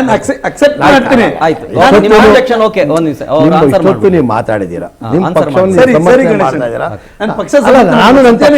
ನಾವು ಪಕ್ಷವಾದ ಸಮರ್ಥನೆ ಜೊತೆಗೆ ಇಬ್ಬರೂ ಕೂಡ ಸ್ಥಳೀಯ ಸಮಸ್ಯೆಗಳ, ಚುನಾವಣೆಗಳ ಸಮಸ್ಯೆಗಳ ಬಗ್ಗೆ ಮಾತಾಡಿದ್ರೆ ಇಬ್ಬರಿಗೂ ಗೌರವ ಇಲ್ಲ. ನಿಮ್ಮ ಪಕ್ಷ ಅಂತ ಹೇಳಕ್ ನಾನು ಬಂದಿದ್ದೀನಿ, ನನ್ನ ಪಕ್ಷ ಅಂತ ಹೇಳಕ್ ನೀನು ಬಂದಿದ್ದೀವಿ, ಅಷ್ಟಕ್ಕೆ ಸೀಮಿತ ಆಗೋದು ಚೆನ್ನಾಗಿರಲ್ಲ. ಮುಂದೆ ಕೇಳಿ ಹೇಳ್ತೀನಿ ನಾನು. ನಿಜ, ನೀವು ಕೆಲವೊಂದು ಪ್ರಾರಂಭದಲ್ಲಿ ಕ್ಲೀನಾಗಿ ಹೇಳಿದ್ರು, ಅವತ್ತು ಮಾಡಬೇಕಾಯ್ತು, ಸಕಾಲದಲ್ಲಿ ಮಾಡಿದ್ರೆ ಯಾವುದೇ ಯಾವುದೇ ನಾನು ಒಪ್ತೀನಿ. ಅಂದ್ರೆ ನಾವು ಯಾಕೆ ಮಾಡಿಲ್ಲ ಅನ್ನೋದಕ್ಕೊಂದು ಸಣ್ಣ 20ರಲ್ಲಿ ಪರಿಸ್ಥಿತಿ ವಿಭಿನ್ನವಾಗಿತ್ತು. ಅದು ನಮ್ದು ಮಾಡದೇ ಇರೋದು ಅದು ಒಪ್ತೀನಿ, ಅದು ಒಪ್ಪ. ಆದರೆ ಕಾಂಗ್ರೆಸ್ ಪಕ್ಷದವರು ಈಗ ಒಂದಷ್ಟು ವಿಷಯಗಳಲ್ಲಿ ಹೇಳಿದ್ರು, ಧರ್ಮ ಅದೇನಾರು ಹೇಳಿದ್ರು ಹೇಳ್ಕೊಳ್ಳಿ, ನಾನು ಅದ್ರ ಬಗ್ಗೆ ಆಕ್ಷೇಪ ಮಾಡಲ್ಲ, ತೀರ್ಮಾನ ಮಾಡೋರು ಜನ. ಅದು ಅವರೊಂದು ಆರಂಭದಲ್ಲಿ ಅವರು ಶ್ರೀಮತಿಯವರು ಕಾರ್ಪೊರೇಟರ್ ಆಗಿದ್ರು. 23,000 ಕೋಟಿ ಅದು ಬಿದ್ದೋಯ್ತು, ಇದು ಬಿದ್ದೋಯ್ತು ಅಂತ. ಆರಂಭದಲ್ಲಿ ಕಾಂಗ್ರೆಸ್ ಸರ್ಕಾರ ಬಂದಾಗ ಏನೇನು ಹೇಳಿತ್ತು ಅಂತ ಸ್ವಲ್ಪ ಅವರು ಫ್ಲಾಶ್ ಬ್ಯಾಕ್ ಹೋಗ್ಬೇಕು. ನಾವು ಯಾವುದೇ ಕಾರಣಕ್ಕೂ ಸರ್ಕಾರದಲ್ಲಿ ಭ್ರಷ್ಟಾಚಾರವನ್ನು ಸಹಿಸಲ್ಲ ಅಂದರು. ಸಂತೋಷ, ವೆರಿ ಗುಡ್. ಆಮೇಲೆ ಸಾರ್ವಜನಿಕರ ದುಡ್ಡು 1 ರೂಪಾಯಿ ಕೂಡ ಪೋಲಾಗಕ್ಕೆ ಬಿಡಲ್ಲ ಅಂತ ಮಾನ್ಯ ಉಪಮುಖ್ಯಮಂತ್ರಿಗಳು, ಮುಖ್ಯಮಂತ್ರಿಗಳು ಹೇಳಿದ್ರು. ಇದು ಕೇಳಲಿ, ಬೇಕಾದ್ರೆ ಅವರೇ ಹೇಳಿ, ಅದು ಸತ್ಯ. ಅಂತ ಮಾತುಗಳನ್ನ ನಾನು ಐ ರೆಸ್ಪೆಕ್ಟ್ ಇಟ್ ಮೋರ್. ನಮ್ಗಂತ ನಾಯಕರು ಬೇಕಿತ್ತು. ಆಮೇಲೆ 40% ಆರೋಪನ ಮೇಲೆ ಹೊರಿಸಿದ್ರು. ನಿಜ, ಅದನ್ನ ನಾವು ಡಿಫೆಂಡ್ ಮಾಡಿಕೊಂಡು ಅಥವಾ ಸಾರ್ವಜನಿಕರು ನಂಬೋದ್ರು, ಅದ್ರ ಆಧಾರದ ಮೇಲೆ ಬಂದ್ರು. ನಾನು ಅದಕ್ಕೂ ಇದು ಮಾಡಿಲ್ಲ. ನೀವು ಅಧಿಕಾರ ಬಂದು 3 ವರ್ಷ ಆಯ್ತಲ್ಲ ಸ್ವಾಮಿ, 23,000 ಕೋಟಿಗೆ ಒಂದು ನಾಗಮೋಹನ್ ದಾಸ್ ಕಮಿಟಿ ಮಾಡಿದ್ರಿ. ಯಾವ್ದಾದ್ರು ಒಂದು ಪ್ರೂವ್ ಮಾಡಿದ್ರ? ನಿಮ್ಮಲ್ಲಿ ಅಷ್ಟು ಅಸಮರ್ಥರಿದ್ದಾರ, ಅಷ್ಟು ಅಪ್ರಬುದ್ಧರಿದ್ದಾರ? ಎಲ್ಲಿ ಬೆಕ್ಕು ಹೋಯ್ತು, ಎಲ್ಲಿ ಇಲಿ ಹೋಯ್ತು ನೋಡಕ್ಕಾಗದೇ ಇರುವಂತ ಒಂದು ಕುರುಡ್ರಿದಾರ? ಅವತ್ತಿದ್ದ ಅಧಿಕಾರಿಗಳು ಇವತ್ತು ಇರೋದು. ಅವತ್ತು ಆಕಾಶದಿಂದ ಏನು ಉದುರು ಬಂದಿಲ್ಲ ಅಥವಾ ನಾವೇನು ಎಲ್ಲೊಂದು ಯಾವ್ದೋ ದೇಶದಿಂದ ಕರ್ಕೊಂಡ್ ಬಂದಿಲ್ರಿ? ನಿಮ್ಗೆ ಅಷ್ಟು ಜವಾಬ್ದಾರಿ ಇಲ್ವಾ? ಆಡಳಿತ ಹೇಗೆ ನಡೆಸಬೇಕು ಅನ್ನೋದು ಗೊತ್ತಿಲ್ವಾ? ತಪ್ಪಿಸರು ಸಿಕ್ಸ್ರಿ, ನಮ್ಮ ಪಕ್ಷದಲ್ಲಿ ಇದು ಸೇರಿಸಿ, ಅದಕ್ಕೆ ನಿಮ್ ಜವಾಬ್ದಾರಿ ಇಲ್ವಾ? ನಿಮ್ಮ ಬದ್ಧತೆ ಇಲ್ವಾ? ನಿಮ್ಮ ಕನ್ಸರ್ನ್ ಇಲ್ವಾ? ಕಮಿಟ್ಮೆಂಟ್ ಇಲ್ವಾ? ಏನು ಅದು ಆಡಳಿತ ಅಂದ್ರೆ ದಿನ ಟೈಮ್ ಪಾಸ್ ಕೂತಿದ್ದೀರಾ? 3 ವರ್ಷದಲ್ಲಿ ನೀವು ಆಡಳಿತದಲ್ಲಿ ಇರತಕ್ಕಂಥ ಕಿತ್ತಾಟ ಮಾಡೋದು ನೋಡಿದ್ರೆ, BBMP ಆಗ್ಲಿ, ಜಿಲ್ಲಾ ಪರಿಷತ್ ಆಗ್ಲಿ, ಯಾವ್ದಾರ ಒಂದು ಸಾರ್ವಜನಿಕರಿಂದ 50,000 ರೂಪಾಯಿ ತಗೊಂಡು ಸೀಟ್ ಕೊಡ್ತೀವಿ ಅಂತ ಹೇಳಿದ್ರಿ. ಏನ್ ಬದ್ಧತೆ ಅಲ್ವನ್ರಿ, ಕಳಕಳಿ ಬೇಡವನ್ರಿ ರೀ. ಏನೇ ಆದ್ರೂ ಒಂದು ಆತ್ಮ ವಿಮರ್ಶೆ ಬೇಕು, ಆತ್ಮ ಸಾಕ್ಷಿ ಬೇಕು. ಮತ್ತೆ ಮಾಡ್ರಿ. ಯಾವ ನಾನ್ ನಿಮ್ಮ ಹತ್ರ ಯಾರನ್ನ ಬಂದು ಇರಿ ಒಂದ್ ನಿಮಿಷ ಅದಕ್ಕೆ ಎಕ್ಸ್ಪ್ಲೈನ್ ಕೊಟ್ಬಿಡ್ತೀನಿ. ಮಾಹಿತಿ ಮಾಹಿತಿ ಕೊಡ್ತೇ ಇದೆ. ಅದು ಮುಗಿರ್ಬೋದು ನೋಡ್ರಿ. ನನ್ನ ಬಿಜೆಪಿ ಪೂರ್ತಿ ಕೇಳಿ. ಸಮ್ಮಿಶ್ರ ಸರ್ಕಾರ ಇದ್ದಾಗ ಸರ್, ಸಮ್ಮಿಶ್ರ ಸರ್ಕಾರ ಕಾಗಮ್ಮನ ಕತೆ ಗುಬ್ಬಮ್ಮನ ಕತೆ ಹೇಳೋದ್ ಬೇಡ. ಸಮ್ಮಿಶ್ರ ಸರ್ಕಾರ ಇರ್ಲಿ, ಯಾವುದೇ ಸರ್ಕಾರ ಇರ್ಲಿ, 3 ವರ್ಷದಲ್ಲಿ 136 ಸೀಟ್ ಕೊಟ್ಟು ತುಂಬಿ ತುಳುತ್ತಾ ಇರತಕ್ಕಂಥ ಬಹುಮತ ಇರತಕ್ಕಂಥ ಸರ್ಕಾರದಲ್ಲಿ ನಿಮ್ಗೆ ಯಾಕ್ರಿ ಭಯ? ಸಮ್ಮಿಶ್ರ ಸರ್ಕಾರ ಇರ್ಲಿ, ಇನ್ಯಾವುದಾರ ಇರ್ಲಿ,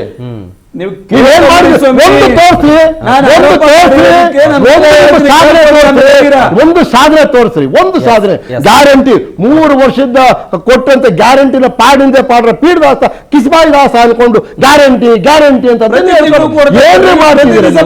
ಆಯ್ತಾ? ಆಯ್ತು, ಒಂದ್ ನಿಮಿಷ. ನೀವು ಗ್ಯಾರಂಟಿ ಕೊಟ್ರಿ, ಯಾರ್ದೋ ದುಡ್ಡು ಎಲ್ಲ ಮುಂದೆ ಜಾತ್ರೆ ಅಂತ ಮಾಡಿದ್ರಿ. ನಿಮ್ಮ ಪಕ್ಷದ ಅಧಿಕಾರ ಹಸ್ತಾಂತರ ಗ್ಯಾರಂಟಿ ಕೊಟ್ಟಿದ್ರಲ್ಲ 2.5 ವರ್ಷ ಅಂತ ಹೇಳಿ. ಅದಕ್ಕೆ ಯಾಕೆಂದ್ರೆ ಗ್ಯಾರಂಟಿ ದುಡ್ಡು ಯಾರ್ದೋ ದುಡ್ಡು ಹಂಚೋದು. ಅದೇ ನೀವು ಅಧಿಕಾರ ಬಿಟ್ಟು ಕೊಟ್ಬೇಕಾದ್ರೆ ಡಿ ಕೆ ಶಿವಕುಮಾರ್ ಕೊಡ್ಬೇಕಾದ್ರೆ ಕೊಟ್ಟ ಮಾತನ್ನು ಉಳಿಸಿಕೊಳ್ಳು ಯಾರು ಹೇಳಿದ್ದು? ನಿಮ್ಮ ಪಕ್ಷದಲ್ಲಿ ಇರ್ತಕ್ಕಂಥ ನಾಯಕರು ಹೇಳಿದ್ರು, ನಾವು ಕೊಟ್ಟ ಮಾತು ಉಳಿಸ್ಕೊಳ್ಬೇಕು, ನುಡಿದಂತೆ ನಡೆದಿದ್ದೀವಿ, ನುಡಿದಂತೆ ನಡೆದ ಸರ್ಕಾರ. ಅದು ನುಡಿದಂತೆ ನಡೆದ ನಿಮ್ಮ ಪಕ್ಷದಲ್ಲಿ ನಡಿಬೇಕು ಅಂತ ಹೇಳಕ್ಕಾಗಲ್ವೇನ್ರಿ? ಇದು ಯಾರ್ದೋ ದುಡ್ಡು ಎಲ್ಲ ಮುಂಚೆ ಹತ್ರ ಗ್ಯಾರಂಟಿ ನಾನೇನ್ ಕೊಟ್ಟಿದ್ದೆ ಅಂತ ಮಾತು ಕೇಳಕ್ ನಿಮ್ಗೆ ಶಕ್ತಿ ಇಲ್ಲ ನಿಮ್ಮ ಪಕ್ಷದಲ್ಲಿ? ನುಡಿದಂತೆ ನಡೀತಿದ್ದೀರಾ? ನುಡಿದಂತೆ ನಡ್ಕೊಂಡು ಹೋಗ್ತಿದ್ದೀರಾ? ಬಿಬಿಎಂಪಿ ಆಗಿದ್ದು 2007ರಲ್ಲಿ ಕುಮಾರಸ್ವಾಮಿ ಅವರು, ಯಡಿಯೂರಪ್ಪನವರು ಏನು ಸಮ್ಮಿಶ್ರ ಸರ್ಕಾರ ಇತ್ತು ಅವಾಗ ಮಾಡಿದ್ರು. ಕೇಂದ್ರ ಸರ್ಕಾರ ಬಿಬಿಎಂಪಿ ಆಗಿದ್ದಕ್ಕಿಂತ ಡೆವಲಪ್ಮೆಂಟ್ಸ್ಗೆ ಅಂತ ಏನು ನಾವು 117 ಹಳ್ಳಿಗಳು, 6 ನಗರಸಭೆ, 1 ಪುರಸಭೆ, ಇವನ್ನೆಲ್ಲ ಸೇರ್ಸ್ಕೊಂಡು ಏನ್ ಬಿಬಿಎಂಪಿ 110 ಹಳ್ಳಿ, 6 ನಗರಸಭೆ, 1 ಪುರಸಭೆ ಮಾತಾಡಿ ಇವನ್ನೆಲ್ಲ ಸೇರಿಸ್ಕೊಂಡು ಬಿಬಿಎಂಪಿ ಆಯ್ತು.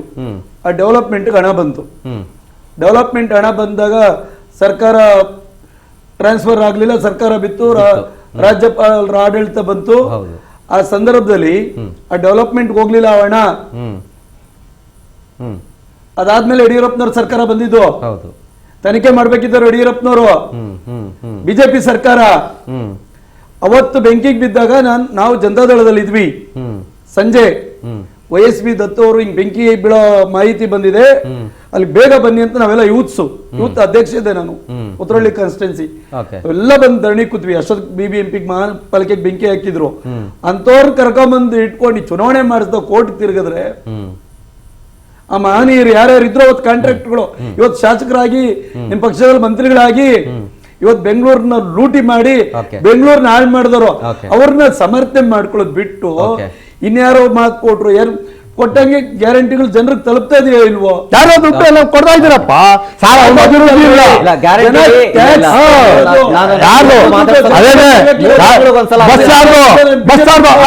ಬಿಟ್ರಿ 3 ತಿಂಗಳಿಗೆ ಒಂದ್ಸಲ ಆಗ್ತಿರೋದಂತೆ ನಾನು ಕೇಳಿದ್ದೀನಿ. 3 ತಿಂಗಳು ಯಾವಾಗ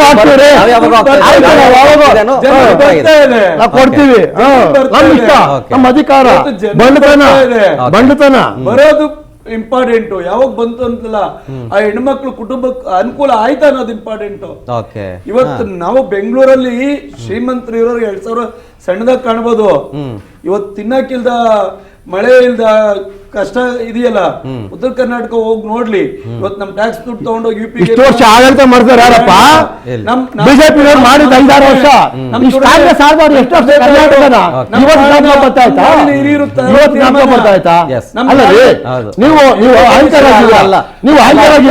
ಇಷ್ಟು ವರ್ಷ ಆಡಳಿತ ನಡೆಸ್ತಾರು. ಕರ್ನಾಟಕ ಇವಾಗ ಜ್ಞಾಪಕ ಬರ್ತಾಯ್ತಾ? ಉತ್ತರ ಕರ್ನಾಟಕ ಈಗ ಜ್ಞಾಪಕ ಬರ್ತಾಯ್ತಾ? ನಾವು ಮಾಡಿದ 5-6 ವರ್ಷ ಮಾತಾಡ್ಲಿ, ಅವ್ರಿಗೆ ಮಾತಾಡ್ಲಿ. ಅವಶ್ಯಕತೆ ಇಲ್ಲ. ಬೆಂಗಳೂರು ದುಡ್ಡು ಇಡೀ ದೇಶದಲ್ಲಿ ಅತಿ ಹೆಚ್ಚು ಟ್ಯಾಕ್ಸ್ ಕಟ್ಟುವಂಥದ್ದು ಬಾಂಬೆ ಬಿಟ್ರೆ ಬೆಂಗಳೂರು. ಅಲ್ವಾ? ಇದ್ದ ಜನರ ದುಡ್ಡನ್ನ ಎಲ್ಲಿಗೆ ಬಳಸ್ತಾ ಇದಾರೆ ಇವರು? ನಮ್ಗೆ ವಾಪಸ್ ಕೊಡ್ತಾ ಇದಾರ? ಬೆಂಗಳೂರಿಗೆ ಇನ್ನೊಂದ್ಸತಿ ಮಾತಾಡೋಣ ಸರ್, ಅದು ಕತೆ ಮಾತಾಡೋಣ ಸರ್. ಎಲೆಕ್ಷನ್ ಬಗ್ಗೆ ಮಾತಾಡಿ, ಎಲೆಕ್ಷನ್ ಬಗ್ಗೆ ಮಾತಾಡಿದ್ರೆ ಬಿಟ್ಬಿಟ್ಟು ಇವಾಗ ಇಲ್ಲಿ ನೋಡಿ ಕತೆ ಕೇಳಕ್ ಬಂದಾಗ ಇಷ್ಟೇ ಜನಕ್ಕೆ ಬೇಕಾಗಿರೋದು ಇಷ್ಟೇ. ಅದು ಹೇಳಿ ಮಾಡಿ ಹೇಳಿ. ಮುಖ್ಯಮಂತ್ರಿಗಳು ಹೇಳಿದ್ದಾರೆ, ಸಂತೋಷ ಹೇಳಿ, ಸ್ಟೇಟ್ಮೆಂಟ್ ಮಾಡಿದ್ದಾರೆ. ಹೇಳಿ ಏನ್ ಆಗಸ್ಟ್ 30 ಏನ್ ಸುಪ್ರೀಂ ಕೋರ್ಟ್ ಹೇಳಿದೆ 2 ತಿಂಗಳು ಎಕ್ಸ್ಟ್ರಾ ಎಕ್ಸ್ಟೆಂಡ್ ನಡೆಯುತ್ತಾ ಆಗಸ್ಟ್ 31 ಆಗ್ಲೇಬೇಕು ನ್ಯಾಯಾಲಯ. ನಂಬಿಕೆ ಅಲ್ಲ, ಜನ ನಂಬಿಕೆ ಕಳ್ಕೊಂಡ್ಬಿಟ್ಟಿದ್ದಾರೆ ಸರ್. ಈಗ ಇವ್ರು ಮಾಡಲ್ಲ ಅಂತಾನೆ ಕೇಳ್ತಿರೋದು. ನಾನ್ ಮಾತಲ್ಲ ಇದು, ಜನ ಮಾತಾಡ್ತಾ ಇರೋದು. ಇವ್ರು ಮಾಡಲ್ಲ ಅಂತ ಹೇಳ್ತಿದ್ದಾರೆ. ಸದಸ್ಯರ ಪೀಠ ತೀರ್ಮಾನವನ್ನು ಕೊಟ್ಟಿದೆ. ಇವತ್ತು ಹೈಕೋರ್ಟ್ ಅಲ್ಲಿ ಇನ್ನು ಸಿಂಗಲ್ ಪೀಠ ಕೊಟ್ಟಾಗ ಡಬಲ್ ಇದು ಒಂದು ಹೋಗಿದ್ರು. ಆಮೇಲೆ ಎಲೆಕ್ಷನ್ಗೆ 3 ತಿಂಗಳು ಮಾತ್ರ ಟೈಮ್ ಕೇಳಿದ್ರು. ವರ್ಷಗಳು 6 ತಿಂಗಳು ಕೇಳ್ಕೊಂಡು ಹೋಗಿದ್ದಲ್ಲ. 3 ತಿಂಗಳು ಅಫಿಡೇವಿಟ್ 2 ತಿಂಗಳು ಕೊಟ್ಟಿದೆ. ಅಕ್ಸೆಪ್ಟ್ ಮಾಡಿದೆ ರಾಜ್ಯ ಸರ್ಕಾರ. ಬೆಂಗಳೂರು ಉಸ್ತುವಾರಿ ಮಂತ್ರಿಗಳು ಡಿ ಕೆ ಶಿವಕುಮಾರ್ ಅವರು ಅದಕ್ಕೆ ನಾವು ರೆಡಿ ಇದೀವಿ ಅಂತ ಹೇಳಿದ್ದಾರೆ. ಇವತ್ತು ಇದೇನ್ ಮುಂದಕ್ಕೆ ಹೋಗ್ಬೇಕಾದ್ ಇರ್ಲಿಲ್ಲ. ಏನ್ SIR ಸಡನ್ ಆದೇಶ ಆಗ್ಲಿಲ್ಲ ಅಂದಿದ್ರೆ ಈಗ ಜನಗಣತಿ ಆದೇಶ ಆಗಿದೆ. ಅದ್ರ ಮಧ್ಯನೂ ತಯಾರಾಗಿದೆ. ಆದೇಶ ಆಗಿದೆ ಯಾವಾಗ? 2 ಈಗ 1 ವೀಕ್ ಆಗಿರ್ಬೇಕು. SIR ಲಾಸ್ಟ್ ಇಯರ್ ನಿಮ್ಮ ನ್ಯಾಯಾಲಯದಲ್ಲೇ ಇತ್ತಲ್ಲ. ನ್ಯಾಯಾಲಯಗಳಲ್ಲಿ ಇತ್ತು. ಕರ್ನಾಟಕ ಅಂದ್ರೆ ಸರ್ಕಾರದ ಪರ ವಕೀಲರು, ಸರ್ಕಾರದ ಪರ ವಕೀಲರು ಇಟ್ಟಿರ್ಲಿಲ್ವಾ? ಮಾಡ್ತಿದ್ರಲ್ಲ. 3 ವರ್ಷ ಯಾಕೆ ಟೈಮ್ ಬೇಕಾಯ್ತು ಅಂತ ನಾನು ಕೇಳ್ತಿರೋದು. ಸರ್ ಕಾಂಗ್ರೆಸ್ ಬಂದು ಅಧಿಕಾರಕ್ಕೆ ಬಂದು ನ್ಯಾಯಾಲಯದ ಬಗ್ಗೆ ಪ್ರಶ್ನೆ ಮಾಡ್ಲಿಕ್ಕೆ ಆಗೋದಿಲ್ಲ. ಆಯ್ತಾ? ನ್ಯಾಯಾಲಯಕ್ಕೆ ತಗೊಂಡೋಗೋವರೆಗೂ ತಗೊಂಡೋಗ್ಬಿಟ್ರು. ತಗೊಂಡೋದ್ಮೇಲೆ ಅಲ್ಲಿ ತೀರ್ಮಾನಗಳು ಬಂದಿರೋದು ಮೊನ್ನೆ. ಬಿಜೆಪಿ ಸರ್ಕಾರ ಇದ್ದಾಗ 1 ತೀರ್ಮಾನ ಬಂದಿತ್ತು. ಮೊನ್ನೆ ಜೂನ್ ಒಳಗಡೆ ಮುಗಿಸಿ ಅಂತ 2ನೇ ಆದೇಶ ಆಗಿತ್ತು. ಈ ಆದೇಶಕ್ಕಂತೂ ಬಿಜೆಪಿಯವರು ಸುಪ್ರೀಂ ಕೋರ್ಟ್ ಹೋದ್ರು ಹೈಕೋರ್ಟ್ ಆದೇಶದ ಮೇಲೆ. ಅದು ಮುಂದಕ್ಕೆ ಹೋಯ್ತು. ಮುಂದಕ್ಕೆ ಹೋದ್ಮೇಲೆ ಈಗ ಸಮಯ ಕೇಳಿದ್ದೆ 3 ತಿಂಗಳು, 2 ತಿಂಗಳು ಕೊಟ್ಟಿದ್ದಾರೆ. ಚುನಾವಣೆ ಮಾಡ್ತಾರೆ. ಬಟ್ ಚುನಾವಣೆ ಆಗದ ಜನರಿಗೆ ತೊಂದರೆ ಆಗಿದೆ. ಅಲ್ಲ, ಈಗ ಈಗ ಆಗಸ್ಟ್ ಎಂಡ್ ಒಳಗಡೆ SIR ಕೆಲಸ ಮುಗಿಯುತ್ತಾ? ಜನಗಣತಿ ಕೆಲಸ ಮುಗಿಯುತ್ತಾ? ದಿನ ಅದನ್ನೇ ಮಾಡ್ಕೊಂಡಿರ್ತಾರ. ಜನಗಣತಿದ್ದು ಮನೆ ಕೌಂಟಿಂಗ್ ಮತ್ತೆ ಬರುತ್ತೆ. ಈಗ ಅದು ಮುಗ್ದಿದೆ, ಆಲ್ಮೋಸ್ಟ್ ಟೈಮ್ ಕೊಟ್ಟಿದ್ರು. ಜನಗಣತಿ ಮುಗ್ದಿದೆ, SIR ಇದೆ. ಈಗ SIR ರಿಸಲ್ಟ್ ಬಂದಿದೆ. ಹೈಯರ್ ಎಜುಕೇಶನ್ ಸಣ್ಣ ಪುಟ್ಟ ಇದೆ. ಅವು ಫ್ರೀ ಆದ್ರೆ ಅಧಿಕಾರಿ ವರ್ಗ ಬೇಕಲ್ಲ. ಅಲ್ಲ, ಇಫ್ ಇನ್ ಕೇಸ್ ಅವಾಗ್ಲೂ ಜನಗಣತಿ ಮುಗ್ದಿಲ್ಲ, SIR ಏನು ಕೆಲಸ ಮುಗ್ದಿಲ್ಲ ಅನ್ನೋದಾದ್ರೆ ಮತ್ತೆ ಅದೇ ವಿಚಾರ ಇಟ್ಕೊಂಡು ಮತ್ತೆ ಪೋಸ್ಟ್ ಮಾಡಿಸ್ಬೋದಲ್ಲ ನೀವು? ಅವೆಲ್ಲ ಸುಲಭದ ಇದಲ್ಲ ಸರ್. ನ್ಯಾಯಾಲಯ ಅಂತಂದ್ರೆ ದೇಶದಲ್ಲಿ ಒಂದು ನಂಬಿಕೆ ಇದೆ. ನ್ಯಾಯಾಲಯದ ಮುಂದೆ ರಿಕ್ವೆಸ್ಟ್ ಮಾಡಿರೋದು ಪೋಸ್ಟ್ ಮೆನ್ ಗಣೇಶನ ಹೇಳ್ದಂಗೆ ಕುಂಟ್ ನೆಪಾಲ್. ಅದು ವಸ್ತುಸ್ಥಿತಿ. ವಸ್ತುಸ್ಥಿತಿ. ನಾನು ಅವ್ರ ಮಾತನ್ನ ಗೌರವಿಸ್ತೀನಿ. ಇಲ್ಲ, ನಾವೇನೋ 6 ತಿಂಗಳು ಕೇಳಿದ್ರು ಅಂದಿದ್ರೆ ಇಲ್ಲಪ್ಪ ಇನ್ನೊಂದು 6 ತಿಂಗಳು ಕೇಳ್ತಾರೆ ಅಂತ. ಎಲೆಕ್ಷನ್ ಮಾಡೋ ಇಂಟ್ರೆಸ್ಟ್ ಇದ್ದಿದ್ದರಿಂದ 3 ತಿಂಗಳು ಕೇಳಿದ್ರೆ 2 ತಿಂಗಳು ಕೊಟ್ಟಿದ್ರೆ ಅದು ಅಕ್ಸೆಪ್ಟ್ ಮಾಡಿದ್ಯಲ್ಲ ಸರ್ಕಾರ. ಸೊ ಹಂಗಾಗಿ ನಾನು ಮುಂದಕ್ಕೆ ಹೋಗುತ್ತೆ ಅಂತ ನಾನು ಅನ್ಕೊಳ್ಳಲ್ಲ. ಇಲ್ಲ, ಯಾಕೆಂದ್ರೆ ನಾನು ಸ್ಥಳೀಯ ನಾಯಕತ್ವದ ಸ್ಥಳೀಯ ಚುನಾವಣೆಗಳು ಜಿಲ್ಲಾ ಪರಿಷತ್ ಆಗಲಿ, ಗ್ರಾಮ ಪಂಚಾಯತಿ ಆಗಲಿ, ZP, TP ಅಥವಾ ಸರ್ ಎಲ್ಲೇ ಆಗಲಿ ಸ್ಥಳೀಯ ಆಯಾ ಪಕ್ಷಗಳಿಗೆ ಒಂದು ರೀತಿ ಸಂಘಟನಾತ್ಮಕವಾಗಿ ಒಂದು ಶಕ್ತಿ ಬರುತ್ತೆ. ಆಮೇಲೆ ಒಂದಷ್ಟು ಕಾರ್ಯಕರ್ತರು ಮುಂದಿನ ನಾಯಕತ್ವಕ್ಕೆ ಒಂದು ದಾರಿ ಆಗುತ್ತೆ. ಅದು ಬಿಟ್ಟು ನೀವು ಪೂರ್ವಗ್ರಹ ಪೀಡಿತರಾಗಿ ಕೂತ್ಕೊಂಡು ಚುನಾವಣೆ ಮಾಡಿದ್ರೆ ನಮ್ಗೆ ಏನೇನು ತೊಂದರೆನೋ ನಾನು ಅದ್ರ ಬಗ್ಗೆ ಜಾಸ್ತಿ ಮಾತಾಡಕ್ ಹೋಗಲ್ಲ. ಅದನ್ನ ನಾನು ಒಂದೇ ಒಂದು ಮಾತು ಕೇಳ್ತೀನಿ. 1,20,000 ಕೋಟಿಗಳಿಂದ ನಾವು ಗ್ಯಾರಂಟಿ ಕೊಟ್ಟಿದ್ದೀವಿ ಅಂತ ಹೇಳಿದ್ರಿ. ಸತ್ಯ, ಕೊಡಿ. ನೀವು ಸರ್ಕಾರ ಘೋಷಣೆ ಮಾಡಿದ್ದೀರಾ, ನೀವು ಗ್ಯಾರಂಟಿ ಕೊಡಿ. ಅದು ಚುನಾವಣೆ ಮಾಡಬೇಕಾದಾಗ ನೀವೇ ಹೇಳಿದ್ರಿ, ನಿಮ್ಮ ನಾಯಕರು ಹೇಳಿದ್ದು ಕಾಂಗ್ರೆಸ್ ನಮ್ಗೆ ದುಡ್ಡಿಲ್ಲ, ದುಡ್ಡು ಕೊಡ್ತಾ ಇಲ್ಲ, ಆಮೇಲೆ ಸದ್ಯದ ಪರಿಸ್ಥಿತಿ ಜನ ಇಲ್ಲ, ಕೊಡ್ಬೋದು ಒಂದು ಏಜೆನ್ಸಿಗೆ. ಎಷ್ಟೋ ಈಗ ಅಪಾಯಿಂಟ್ಮೆಂಟ್ಸ್ ಆಗ್ತಿಲ್ಲ, ಎಲ್ಲರೂ ಗುತ್ತಿಗೆ ಆಧಾರ ಮೇಲೆ ತಗೊಂತಿದ್ದೀರಾ.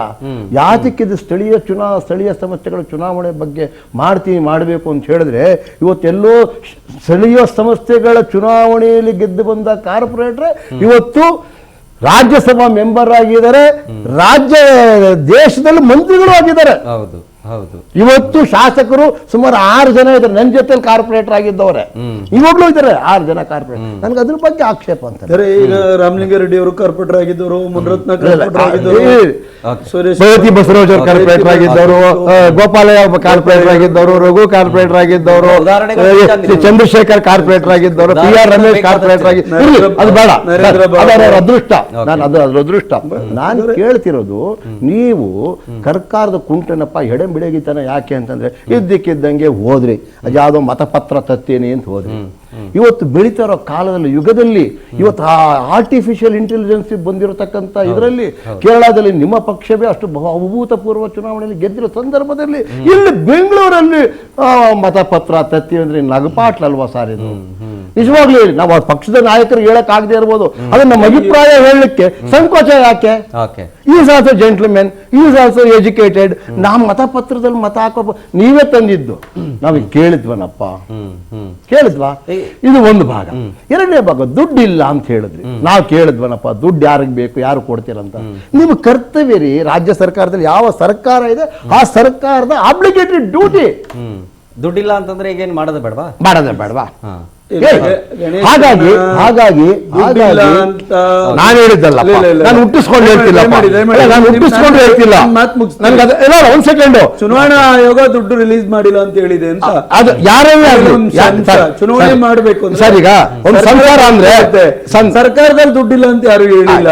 ಆಯ್ತು, ಚುನಾವಣೆ ಆಯೋಗ ಅವ್ರ ಮಾತು ಗೌರವ ಕೇಳಿ. ಈಗ ನಾನು ಚುನಾವಣಾ ಆಯೋಗ ಹೇಳಿಲ್ಲ ಅಂತಂದ್ರೆ ಒಂದ್ ಸೆಕೆಂಡ್ ಮಾತಾಡಿ.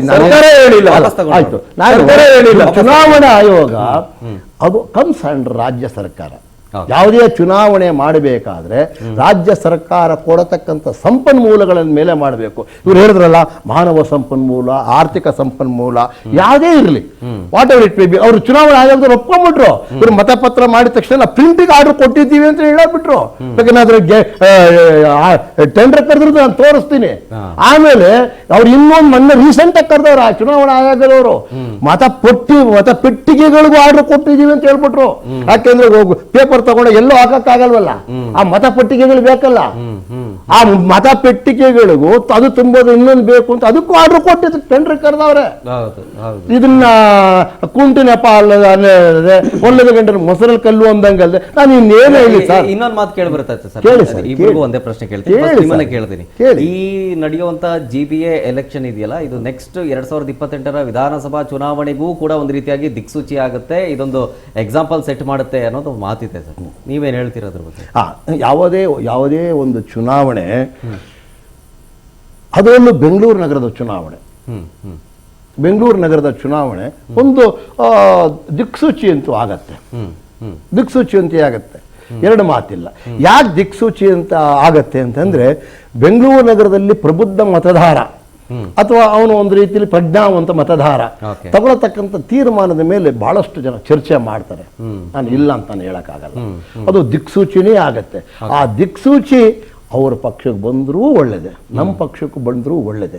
ಇಲ್ಲಿ ಸ್ಥಳೀಯವಾಗಿ ಚುನಾವಣೆ ಅಭ್ಯರ್ಥಿಗಳು ಅವನು ನನ್ನ ಸಮಸ್ಯೆಗಳನ್ನು ಬಗೆಹರಿಸ್ತಾನೆ, ನನಗೆ ಸಹಕಾರಿಯಾಗಿ ನಿಲ್ಲುತ್ತಾನೆ, ನನಗೆ ಒಂದು ರೀತಿಯಲ್ಲಿ is a best friend for me ಅನ್ನೋವನ್ನೇ ಚುನಾವಣೆ ನಡೆಸೋದು.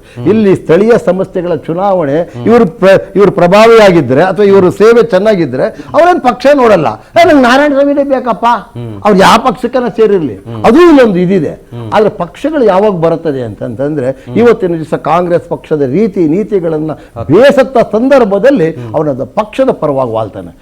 ಆ ಪಕ್ಷದ ಪರವಾಗಿ ವಾಳ್ದಾಗ ನೀವು ಹೇಳಿದಾಗೆ ಯಾರು ನಿಂತ್ಕೊಂಡ್ರು ಆಗ್ಬೋದು, ಎನಿಥಿಂಗ್ ಮೇ ಹ್ಯಾಪನ್.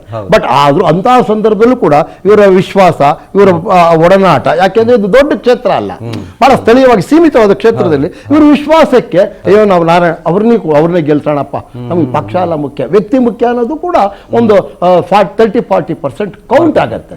ಅದ್ರ ಜೊತೆಲಿ ಪಕ್ಷದ್ದು ವೋಟ್ ಇರುತ್ತೆ, ಅದು ಕೌಂಟ್ ಆಗತ್ತೆ. ಅದ್ರ ಮೇಲೆ ನಾವು ನಡ್ಕೊಳ್ಳತಕ್ಕಂಥ ರೀತಿ ನೀತಿ, ನಾವು approach will always leads to an attract. ಇದು ಆಗತ್ತೆ. ಇದು ಕೂಡ ಒಂದಷ್ಟು ಒಳ್ಳೆ ಅಂಶಗಳು ಅಂತ ನನ್ನ ಭಾವನೆ. ದಿಕ್ಸೂಚಿ ಆಗೋದ್ರ ಬಗ್ಗೆ 2028 ಎರಡು ಹೇಳಿದರೆ, ಒಂದು ಮತಪತ್ರದ್ದು ಪ್ರತಿಯೊಬ್ಬ ಮತದಾರನಿಗಾಗ್ಲಿ ಇಲ್ಲ ಕ್ಯಾಂಡಿಡೇಟ್ಸ್ಗಾಗ್ಲಿ ಅವ್ರಿಗೆ ವಿಶ್ವಾಸಾರ್ಹ ಚುನಾವಣೆ ಹೆಂಗಾಗುತ್ತೆ ಅನ್ನೋಂಥದ್ದು ಅಪನಂಬಿಕೆಗಳು ಬಂದಾಗ ನ್ಯಾಯಯುತ ಚುನಾವಣೆ ಮತಪತ್ರಿಕೆ ಎಂದು ಯಾರು ಚೇಂಜ್ ಮಾಡ್ಲಿಕ್ಕಾಗಲ್ಲ, ಪ್ರಯತ್ನದ ಮೇಲೆ ಇರುತ್ತೆ. ಇವತ್ತಿಷ್ಟು ಮುಂದುವರೆದ ಕಾಲದಲ್ಲಿ ನಮ್ಗೆ ಗೊತ್ತಿಲ್ಲದೆ ನಮ್ಮ ಫೋನಲ್ಲಿ ಏನ್ ನಡೀತದೆ ಅಂತ ಇನ್ಯಾರೋ ನೋಡ್ತಾರೆ, ಎಲ್ಲೋ ಕುಂತಿರ್ತಾರೆ, ಇನ್ಯಾರ್ದು ಅಕೌಂಟ್ ದುಡ್ಡು ಮಾಯನೇ ಆಗೋತದೆ. ಇನ್ನ ಇವತ್ತು ಇಡೀ ವ್ಯವಸ್ಥೆನ ಕಂಟ್ರೋಲ್ ಮಾಡ್ತಕ್ಕಂತ ಇವರು ಮತಯಂತ್ರಗಳನ್ನ ಕಂಟ್ರೋಲ್ ಮಾಡಲ್ಲ ಅನ್ನೋದು ಯಾವ ನಂಬಿಕೆ ಅಂತ ಸಾರ್ವಜನಿಕವಾಗಿ ಪ್ರಶ್ನೆ ಹುಟ್ಟಾಕೊಂಡಾಗ ನೋಡ್ಲಿ ಬಿಡಿ, ಸತ್ಯ ಅರಿವಾಗ್ಲಿ, ಏನ್ ತಪ್ಪೇನಿದೆ. ಒಂದು ಎರಡನೇದು, ಸ್ಥಳೀಯ ಚುನಾವಣೆಗಳ ರೀತಿ ರಿವಾಜುಗಳೇ ಬೇರೆ, ಜನರ ಮನಸ್ಥಿತಿನೇ ಬೇರೆ, ರಾಜ್ಯ ಸರ್ಕಾರಗಳ ಚುನಾವಣೆಯ ಮನಸ್ಥಿತಿ ಬೇರೆ, ದೇಶದ ಚುನಾವಣೆಯ ಮನಸ್ಥಿತಿ ಬೇರೆ. ಯಾವಾಗ್ಲೂ ಜನ ಎಂದೋ ಕಾಲ ಇತ್ತು ನಾನು ಅವ್ರನ್ನ ನೋಡಿ ವೋಟ್ ಹಾಕ್ದೆ ಅಂತಿಲ್ಲ. ಇವಾಗ ನಮ್ಗೆ ಯಾರು ಬೇಕು ಅಂತ ತೀರ್ಮಾನ ಮಾಡ್ಕೊಳ್ಳೋಂತ ಮನಸ್ಥಿತಿ ಇವತ್ತು ಬಹಳಷ್ಟು ವಿದ್ಯಾವಂತರಾಗಿದ್ದಾರೆ. ಸೊ ಈ ಚುನಾವಣೆಗಳನ್ನ ನಾವು ರಾಜ್ಯಕ್ಕೆ ಹೋಲಿಕೆ ಮಾಡ್ಕೊಳ್ಳಿಕ್ಕೆ ಸಾಧ್ಯನೇ ಇಲ್ಲ. ಹೆಂಗ್ ದಿಕ್ಸೂಚಕ? ನಮ್ಮ ಬೆಂಗಳೂರು ಇರೋದು 28 ಕ್ಷೇತ್ರ. 28 ಕ್ಷೇತ್ರದಲ್ಲಿ ಎಲ್ಲ ಕಡೆ ಕಾಂಗ್ರೆಸ್ ಗೆದ್ಬಿಡಲ್ಲ, ಎಲ್ಲ ಕಡೆ ಬಿಜೆಪಿನೂ ಗೆದ್ಬಿಡಲ್ಲ. ಬಟ್ ಗೆದ್ರೆ ನಿಮ್ಗೆ ಪಾಸಿಟಿವ್ ಆಗುತ್ತಲ್ಲ ಅಟ್ಲೀಸ್ಟ್. ಇಲ್ಲ ಒಂದಿಷ್ಟು ಪಾಸಿಟಿವ್ ನಾನು ಮುಗಿಸ್ತೀನಿ. ಅದನ್ನ ಯಾವುದೇ ಕಾರಣಕ್ಕೂ ಮಿಶ್ರ ಇದೇ ಬರೋದು. ಅದನ್ನ ನಾವು ರಾಜ್ಯಕ್ಕೆ ಹೋಲಿಸ್ಕೊಳ್ಳಿಕ್ಕಾಗೋದಿಲ್ಲ. ಈಗ ನನ್ನನ್ನ 3 ವಾರ್ಡ್ ಆಗಿದೆ, ನನ್ನ ಶ್ರೀಮತಿ ಗೆದ್ದಿದ್ದು 3 ವಾರ್ಡ್ ಆಗಿ ಮಿಕ್ಕಿದೆ. ಅಷ್ಟು ದೊಡ್ಡ ವಾರ್ಡ್ಗಳು ಅವಾಗ ಸುಮಾರು 69,000ವರೆಗೂ ಓಟು. ನಾವು ಗೆದ್ದಾಗ 59 ಇತ್ತು. ಅದು ಇನ್ನೂ 10,000 ಜಾಸ್ತಿ ಆಗಿದೆ. ಇವತ್ತು 20,000 22,000 3 ವಾರ್ಡ್ ಆಗಿದೆ. 3 ವಾರ್ಡಲ್ಲೂ ಇವತ್ತು ನಮ್ಮನ್ನ ಅಷ್ಟೇ ಪ್ರೀತಿ ಮಾಡ್ತಾರೆ. ಬಟ್ ನಮ್ಗೆ ಚಿಕ್ಕದಾಯ್ತು, ಬೇಡ, ಹಿಂದೆ ನೆಕ್ಸ್ಟ್ ಬೆಳಿಗ್ಗೆ ಓಡಾಡಿದವ್ರ ಕಾರ್ಯಕರ್ತರು ಗೆಲ್ಲಿ ಅಂತೇಳಿ ನಾವು ತೀರ್ಮಾನವನ್ನು ಕೋಟಿ ಮಾಡಿದ್ವಿ. ಹಂಗಂತ ನಾವು ಚುನಾವಣೆ ಹಿಂದೆ ಹೋಗ್ಬಿಟ್ವಿ ಅಂತನಾ? ಅಲ್ಲಿ ಯಾರು ನಿಂತರೂ ಗೆಲ್ಸ್ಕೊಳ್ಳೋಂತ ಜವಾಬ್ದಾರಿ ನಮ್ದಿರ್ತದೆ. ಹಾಗಾಗಿ ಸ್ಥಳೀಯ ಚುನಾವಣೆಯನ್ನ ಅಲ್ಲಿ ಏನ್ ಕೆಲಸ ಮಾಡಿದ್ರು, ಇವತ್ತು ಜನರ ಕಷ್ಟಗಳಿಗೆ ಎಷ್ಟಾಗಿದ್ವಿ, ಜನರ ಯೋಜನೆಗಳನ್ನ, ಸರ್ಕಾರದ ಯೋಜನೆಗಳನ್ನ ಜನರಿಗೆ ಏನ್ ತಲುಪಿಸಿದ್ವಿ, ಜನರ ಕೈಗೆ ಎಷ್ಟು ಸರಿ ಸಿಕ್ಕಿದ್ವಿ. ನಾವು ಗೆದ್ದ ತಕ್ಷಣ ಎಲ್ಲೋ ಮಜಾ ಮಾಡ್ಕೊಂಡು ಸುತ್ಕೊಂಡಿದ್ರೆ ನಾಳೆ ಚುನಾವಣೆಗೆ ಹೋಗಕ್ಕಾಗಲ್ಲ, ನಮ್ಮ ಪರವಾಗಿದ್ದವ್ರು ಹೋಗಕ್ಕಾಗಲ್ಲ, ನಾವು ಹೋಗ್ಲಿಕ್ಕಾಗಲ್ಲ. ಅದು ಲೋಕಲ್ ಚುನಾವಣೆಗಳನ್ನ ಕೆಲವು ಆಯ್ದ ಭಾಗಗಳು ಬಿಟ್ರೆ, ಕೆಲವು ಆಯ್ದ ಭಾಗಗಳಲ್ಲಿ ನೀವೇನ್ ಮಾಡಿದ್ರು ಬಿಜೆಪಿನೇ ಗೆಲ್ಲೋದು, ಇನ್ನೊಂದು ಕೆಲವು ಆಯ್ದ ಭಾಗಗಳಲ್ಲಿ ಏನ್ ಮಾಡಿದ್ರು ಕಾಂಗ್ರೆಸ್ ಗೆಲ್ಲೋದು. ರೆವಿನ್ಯೂ ಪ್ಯಾಕೇಜ್ ಇದೆಯಲ್ಲ, ಜನರ ಕೆಲಸ ಮಾಡಿದ್ರೆ ಮಾತ್ರ ಗೆಲ್ಲಕ್ಕೆ ಸಾಧ್ಯ. ನೀವು ನಮ್ಮ RR ನಗರದಲ್ಲಿ 160 ವಾರ್ಡ್ ಅಲ್ಲಿ ಯಾರು ತಗೊಂಡು ನಿಲ್ಸಿ ಬಿಜೆಪಿನೇ ಗೆಲ್ಲೋದು, ಯಶವಂತಪುರಕ್ಕೆ ಬಂದು ನಿಲ್ಸಿ ಕಾಂಗ್ರೆಸ್ ಗೆಲ್ಲೋದು ನಮ್ದೇ ಕ್ಷೇತ್ರದಲ್ಲಿ. ಅಲ್ಲಿನ ವೋಟರ್ಸ್ ಮನಸ್ಥಿತಿ 50 ಭಾಗ ಅದು ಇರುತ್ತೆ. ಇನ್ನು 50 ಭಾಗ ಬದಲಾಯಿಸೋದು ಎಲ್ಲಾ ಪಾರ್ಟಿಯವರು ಸೇರಿ. ಸೊ 3 ಪಾರ್ಟಿಯವರು ಅಷ್ಟು ಓಟ್ ತಗೊಂಡ್ರು 50 ಭಾಗ ಅಲ್ಲಿ ಏನು ಹೋಗ್ಬಿಡುತ್ತೆ, ಅಲ್ಲಿ ಅವರೇ ಗೆಲ್ತಾರೆ. ಬಟ್ ಏನಾದ್ರೂ ಎಷ್ಟು ಇಂಪಾರ್ಟೆಂಟ್ ಅಂತ ನಿಮ್ಗೆ ನಮ್ಮಲ್ಲಿ ಏನಿದೆ, ಈಗ ನಮ್ಮ 19 ವಾರ್ಡ್ ಆಗಿದೆ, ಒಂದ್ 3 ವಾರ್ಡ್ ಬಿಟ್ರೆ ಒಂದ್ 4-5 ವಾರ್ಡ್, ಇನ್ನು ಮಿಕ್ಕಿದ ಎಲ್ಲರಲ್ಲೂ ಮತದಾರರು ಥಿಂಕ್ ಮಾಡೇ ವೋಟ್ ಮಾಡ್ತಾರೆ. ರೆವಿನ್ಯೂ ಪ್ಯಾಕೇಜ್ ಅಲ್ಲಂತೂ ಥಿಂಕ್ ಮಾಡೇ ವೋಟ್ ಮಾಡ್ತಾರೆ. ಅಲ್ಲಿ ಜನರಿಗೆ ಕೆಲಸ ಮಾಡಿದ್ರೆ ಮಾತ್ರ ಗೆಲ್ಲಿಕ್ ಸಾಧ್ಯ, ಜನರಿಗೆ ಸಿಕ್ಕಿದ್ರೆ ಮಾತ್ರ ಗೆಲ್ಲಿಕ್ ಸಾಧ್ಯ.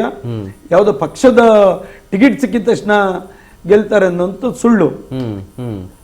ಅದು ಕಾಂಗ್ರೆಸ್ ಇರ್ಲಿ ಬಿಜೆಪಿ ಇರ್ಲಿ, ನಮ್ B.Pharm ತಗೊಂಬಂದ ತಕ್ಷಣ ಗೆಲ್ತೀನಿ ಅಂದ್ರೆ ಸಾಧ್ಯನೇ ಇಲ್ಲ. ನೀವು ಜನರಿಗೆ ಏನಾದ್ರು ಬೇಕಲ್ಲ, ಇವತ್ತೇನೋ ಮಾಡಿದ್ರೆ ಮುಂದೆ ಏನೋ ಮಾಡ್ತೇನೆ ನಂಬಿಕೆ ಊಟ ಹಾಕ್ಬೇಕಲ್ಲ, ಅದಾದ್ರೆ ಸಾಧ್ಯ. ಇವತ್ತು ಟಿವಿ ಹೇಳ್ದಂಗೆ ತಗೊಂಡ್ರೆ 2020ರಲ್ಲೇನೆ ಅವಧಿ ಮುಗಿದೋಗಿತ್ತು ಆಯ್ತಾ. ಈಗ ನೀವು ಈಗ ಆ ಕಾರ್ಪೊರೇಟರ್ಗಳನ್ನೇ ತಗೊಳ್ಳೋಣ, ಜನ ಮರ್ತೋಗ್ಬಿಟ್ಟಿರ್ತಾರೆ ಅವ್ರು ಮಾಡಿದ ಕೆಲಸ ಆಗ್ಲಿ ಅಥವಾ ಇನ್ನೊಂದಾಗ್ಲಿ. ಈಗ ಅದೇ ರೀತಿಯಾದಂತ ವರ್ಚಸ್ಸಿ ಮೇಂಟೈನ್ ಆಗಿರೋದಿಲ್ಲ ಸರ್. ಯಾವಾಗ್ಲೂ ಆಗಸ್ಟ್ ಅಲ್ಲಿ ಎಲೆಕ್ಷನ್ ಘೋಷಣೆ ಆಗಿದೆ, 2015ರಲ್ಲೂ 2020ರಲ್ಲೂ ಮತ್ತೆ ತಿರ್ಗ ಅದೇ ಬಂತು. ಏನು BBMPಗೂ ಆಗಸ್ಟ್ಗೂ ಬಹಳ ಹತ್ರ ಬರ್ತದೆ. ಈಗ ಆಗಸ್ಟ್ ಅಲ್ಲೇ ಚುನಾವಣೆ ಕ್ಯಾನ್ವಾಸ್. ಯಾಕೆ ಮತ್ತೆ ಹೇಳ್ತೀನಿ ಅಂದ್ರೆ, ನಮ್ಗೆ ಇಂಡಿಪೆಂಡೆನ್ಸ್ ಡೇಗೆ ನಾನೊಂದು 70,000 ಲಾಡು ಮಾಡಿಸ್ತೀವಿ ಪ್ರತಿ ವರ್ಷ.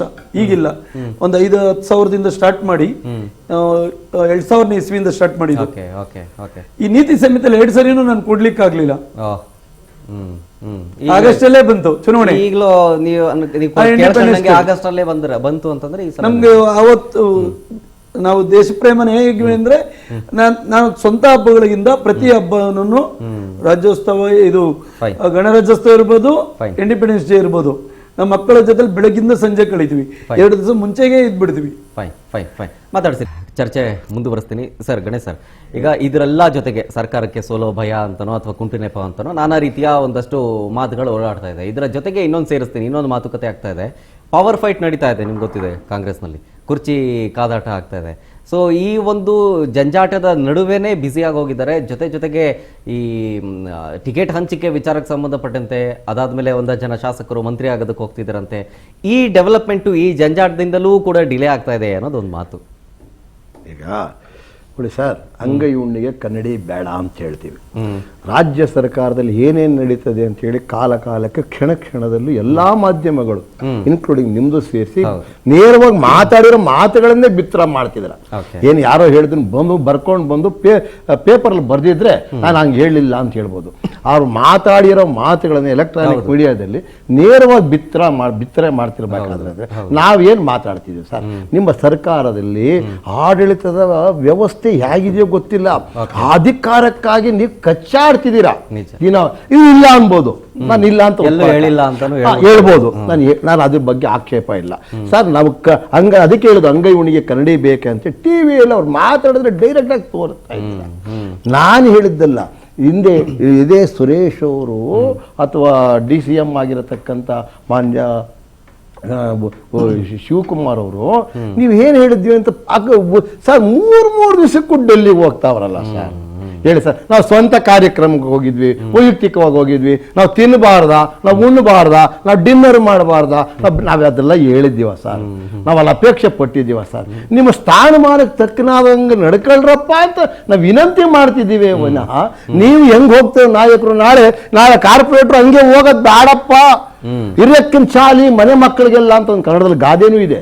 ಹಿರಿಯಕ್ಕನ ಚಾಲಿ ಮನೆ ಮಕ್ಕಳಿಗೆಲ್ಲ ಅಂತ ಬೇಡಪ್ಪ ಅಂತ ಹೇಳ್ತಿದ್ದೀವಿ ವಿನಃ ನಾವ್ ಏನ್ ತಪ್ಪು ಮಾತಾಡ್ತಾ ಇದೀವಿ ಸರ್? ಅಧಿಕಾರ ಯಾರನ್ನ ಮಾಡಿ ನಿಮ್ ಪಕ್ಷದವರೇ ಮಾಡ್ತೀರಾ, ಬಿಟ್ಟು ಕೊಡೋರು ಯಾರು ಹೇಳ್ಬೇಕು.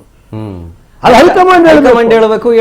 ಇವಾಗ DK ಶಿವಕುಮಾರ್ ಅವರಾಗ್ಲಿ ಸುರೇಶ್ ಅವರಾಗ್ಲಿ ಇದನ್ನೆಲ್ಲ ಮಾತಾಡಿದರೋ ಇಲ್ವಾ ಸರ್? ನಾನೇನಾದ್ರು ಹುಟ್ಟಿಸ್ಕೊಂಡು ಮಾತಾಡ್ತಿದ್ದೀನ? ಸರ್, ಇದು ಕಾಂಗ್ರೆಸ್ ಪಕ್ಷದ ಜವಾಬ್ದಾರಿ ಅಲ್ವಾ ಸರ್? ಕೇಳಬಾರ್ದ ಸರ್? ಇವಾಗೇನೋ ನಾನು ಭಾರತೀಯ ಜನತಾ ಪಕ್ಷದ ವಕ್ತಾರನಾಗಿ ಬಂದಿದ್ದೀನಿ, ಒಬ್ಬ ಸಾರ್ವಜನಿಕ ಆಗಿ ಕೇಳಕ್ ಹಕ್ಕಿಲ್ವ ಸರ್? ನಿಜ. ಅವರು ಅಧಿಕಾರ ಹಸ್ತಾಂತರ ಮಾಡ್ಕೊಳ್ತಾರೋ, ಅಧಿಕಾರ ಯಾರು CM ಆಗ್ತಾರೋ ಡಿಲೇ ಆಗ್ತಿದೆ GB ಎಲೆಕ್ಷನ್ ಅನ್ನೋದು ಸರ್. ಇದರಿಂದ ಬರೀ GB ಎಲೆಕ್ಷನ್ ಡಿಲೇ ಆಗೋಗ್ಬಿಟ್ಟಿದೆ ಬಿಡಿ. ಅಭಿವೃದ್ಧಿ ಸತ್ಯ ಹೋಗಿದೆ. 8 ಲಕ್ಷ ಬಿಲ್ಡಿಂಗ್ಗಳಿಗೆ ಕರೆಂಟ್ ಕೊಟ್ಟಿಲ್ಲ, ಕಸ ಎತ್ತವ್ರಿಲ್ಲ, ಗುಂಡಿ ಮುಚ್ಚೋರಿಲ್ಲ ಸರ್. ರಸ್ತೆಗಳಲ್ಲಿ ಓಡಾಡ್ತಿದ್ರೆ ಜೀವ ಭಯದಲ್ಲಿ ಹುಡ್ಕೊಂಡು ಓಡಾಡ್ಬೇಕು. ಸ್ಕೂಟ್ರಲ್ಲಿ ಹೋಗೋರು ಅರ್ಧ ಗಂಟೆ ಲೇಟ್ ಆದ್ರೆ ಮನೆಯಿಂದ ಫೋನ್ ಆಗೋ ಮಟ್ಟಿಗೆ ಬಂದಿದೆ. ಅವ್ನು ಫೋನ್ ತಗೊಳಕ್ ಹೋತು ಅಂದ್ರೆ ಡ್ರೈವ್ ಮಾಡ್ತಿರ್ತಾನೆ, ಹಿಂದೆ ಒಂದನ್ನು ಬಂದು ಗುದ್ದುತ್ತಾನೆ ಸರ್. ನಾನು ಎಲ್ಲ ಇವತ್ತೇ ಮಾಡಿ ಅಂತ ಹೇಳಿಲ್ಲ, ನಿಮ್ ಸಾರ್ವಜನಿಕರ ಬಗ್ಗೆ ಒಂದಿಷ್ಟು ಕಳಕಳಿ ಹೇಳ್ರಿ. ಬರೀ ಪೇಪರ್ ಅಲ್ಲಿ ಸಾಧನೆ ಅಂತ ಹೇಳ್ಕೊಂಡು ಬರೀ ಪೇಪರ್ ಅಲ್ಲಿ ಬರೆದ್ರೆ ಸಮಾವೇಶ ಅದ್ಯಾರೋ ಹೇಳದಂತೆ ಒಂದು ಗಾದೆ ಹೇಳ್ಬಿಟ್ಟು ಸಣ್ಣದಾಗ ಕತೆ ಹೇಳ್ಬಿಡ್ತೀನಿ. ಯಾವನು 2,000 ರೂಪಾಯಿ ನೋಟ್ ಬರೆದು ಸಿಗರೇಟ್ ಸೇದ್ನಂತೆ, ಇನ್ನೊಬ್ಬ ₹1,00,000 ಚೆಕ್ ಬರ್ದು ಅದ್ರಲ್ಲಿ ಸಿಗರೇಟ್ ಸೇದ್ನಂತೆ. ನಿಮ್ ಕಥೆಯೆಲ್ಲ ಹಂಗೆ ಆಗ್ತಾ ಇದಾರಲ್ರಿ. ಬರೀ ಪೇಪರ್ ಹಂಗ ಮಾಡಿದ್ವಿ, ಹಿಂಗ ಮಾಡಿದ್ವಿ, ಇಷ್ಟು ಮಾಡಿದ್ವಿ, ಅಷ್ಟು ಎಲ್ರಿ ಮಾಡಿದ್ವಿ ರೀ. ನಿಮ್ಮ ಆತ್ಮ ನೀವೆಲ್ಲ 17 ಬಾರಿ ಬಡ್ಜೆಟ್ ಮಂಡಿಸಿದ್ದವ್ರಿ, ನೀವೆಲ್ಲ 8 ಬಾರಿ ಗೆದ್ದಿದ್ದವ್ರಿ.